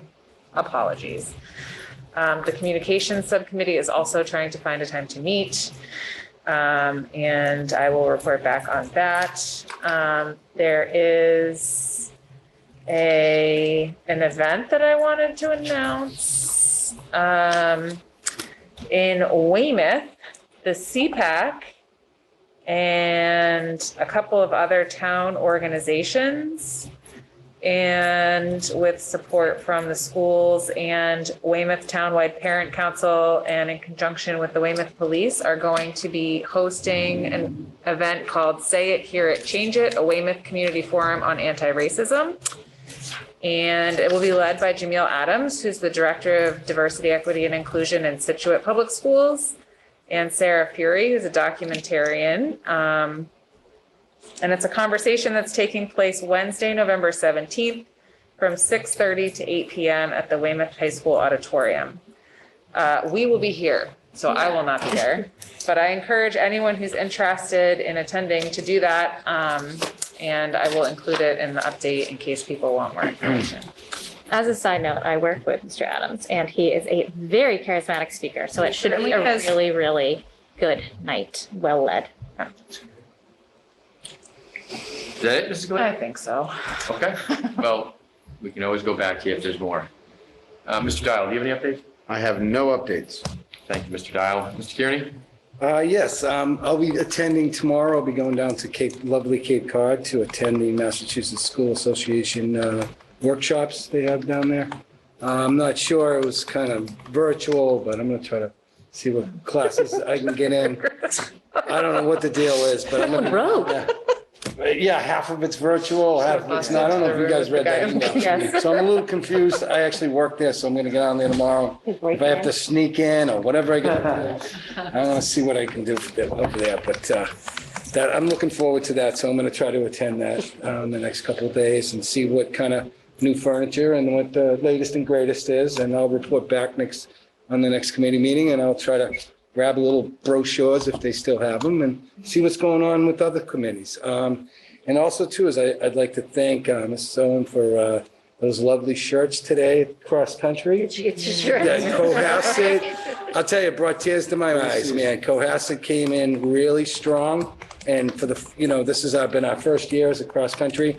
And My son had an extra step in his step this morning because he was just so excited to be on the bus. And they took the bus over to Hanover today and had this incredible meet that it took me about 2 hours to walk there from, because you had to park your car. And I just got to tell you, it was a good day for Cohasset, and John knows and deserves. And again, Susan, thank you, and thank you, the school administrators, for getting it done. It was wonderful to see. And your kids are going to always look forward to that because it's running, right? I mean, it's something they can do for a long time. It's great. Yeah, it's great. That's all I have to report. All right, thanks, Mr. Kearney. Yeah, Thank you, Ms. Owen, for making quick turnaround on that for the kids. Couldn't get anything printed quick enough? It was nice. They were gray, and actually, my son asked me to thank you. So Nice. that's where I got it. Nice, that's a small, visible change. That Yeah, and yeah, it was nice to watch. And Cohasset did really well. I'll let John tell tomorrow. I'm sure he'll be printing the scores out, but they were very good for Cohasset. Thank you, Mr. Kearney. Ms. St. Ange, any updates? No, mine were policy and communication, so that's covered. Okay, thank you. I have no updates beyond that school facility committee update. So at this point, Ms. Owen, I think it's safe to depart if she would like. Dr. Sullivan, sorry with you. No, I actually changed my mind now. That's pretty good. Of course. All right. Well, moving on to approval of minutes. There are two sets of meeting minutes that were submitted with your packets that we need to approve tonight. One is the November 4th, 2020 meeting, and one is the November 18th, 2020 meeting. So, Mr. Dial, you were not present at either of these meetings. You have to abstain. I plan to abstain. Okay, great. I can't nay. We will, you can't. Unless you want You can't. It's a fireable offense. Ooh. November 4th, we'll stack it chronologically. November 4th, 2020 meeting minutes. All of our committee members that are present here were present at that meeting. You can vote. Again, it's been submitted with your packet. If anyone's had a chance to read it, or has everyone had a chance to look at them? Okay, seeing no one responding to the negative, is there a motion to approve the minutes, or are there any questions? Okay, motion has been made to approve the 11/4/20 meeting minutes as submitted by our secretary, Mrs. St. Ange. Is there a second to that motion? Second. Motion seconded. All in favor, aye? Aye. Aye. Hi. All opposed? Abstaining. Abstentions? So that motion clearly passes by a vote of 4 ayes and 1 abstention. Those meeting minutes are approved. Thank you, Mrs. St. Ange. Next is the November 18th, 2020 meeting minutes. Again, all members present, but for Mr. Dial, were present at that meeting and can vote. Are there any questions regarding the minutes or proposed revisions or corrections? Seeing none, is there a motion on the floor to approve the meeting minutes for the November 18th, 2020 meeting? So moved. Motion is made by Mr. Kearney. Is there a second? Second. Seconded by Mrs. Colery. All in favor? Aye. Aye. All opposed? Abstentions? Abstain. So that motion also passes by a vote of 4 ayes, 1 abstention. Thank you very much, Mrs. St. Ange, as always. Thank you. That is a tough job, but someone's got to do it. I will say, and even though I could not vote on these minutes, I do read a lot of minutes in my professional capacity, and these are fantastic looking Thanks. minutes. You know what? Justine Hunt, who works for the town of Cohasset, put these together as she was the person who did it before. Now Kathy and I work on it. So shout out to Justine. Thank you. They were Great job. well drafted. Well, thank you for that, Mr. Dial. Appreciate it. There are no topics that were not reasonably anticipated by me in 48 hours of this meeting. So moving on to the last agenda item, is there a motion to adjourn this school committee meeting? So moved. No executive session? There is no reason to move an executive session that I know of unless you are Nope. raising that because you have one. No, I'm raising it just so the agenda is covered. I see. Good. Well, we'll move on to the. Oh, I forgot. Sorry. I have Yes. something to Have say. another update? No, I just got text. I'm so sorry. Oh, Mrs. Quinn clarified she was not actually asking us to do anything. She was thanking us for addressing the need for more security. That's what I thought. I Yeah. thought that, but I didn't, thank you. And it was my mistake. And I apologize. And I apologize again for forgetting after the student services report to clarify that as I offered to do. it's quite, I somewhat Clarification. misinterpreted it. No, too. So thank you, Mrs. Quinn. And Mrs. Quinn always watches and participates. So that is also Yes, appreciated. sorry. I'm sorry. And was here in person mere hours Yes. ago. Yes. I know. People That is expressing those feelings though, is really important. Like if someone has thoughts about anything that they feel might not be safe, to bring it to our attention is great, because that's sometimes how we grow. All right, well, despite everyone's best efforts to thwart my efforts to adjourn this meeting, is there a motion to adjourn the school committee meeting? No motion. So moved. Okay. Don't ask. Hi, Mr. Kearney. I'm Is there a staying. Second. Seconded by Mr. Dial. All in favor? Aye. Aye. All opposed? The meeting is adjourned. The motion clearly passes. That was, Thank you all. thank you. What time Thank is it? you. Wow, that's a record. So, actually, 4 minutes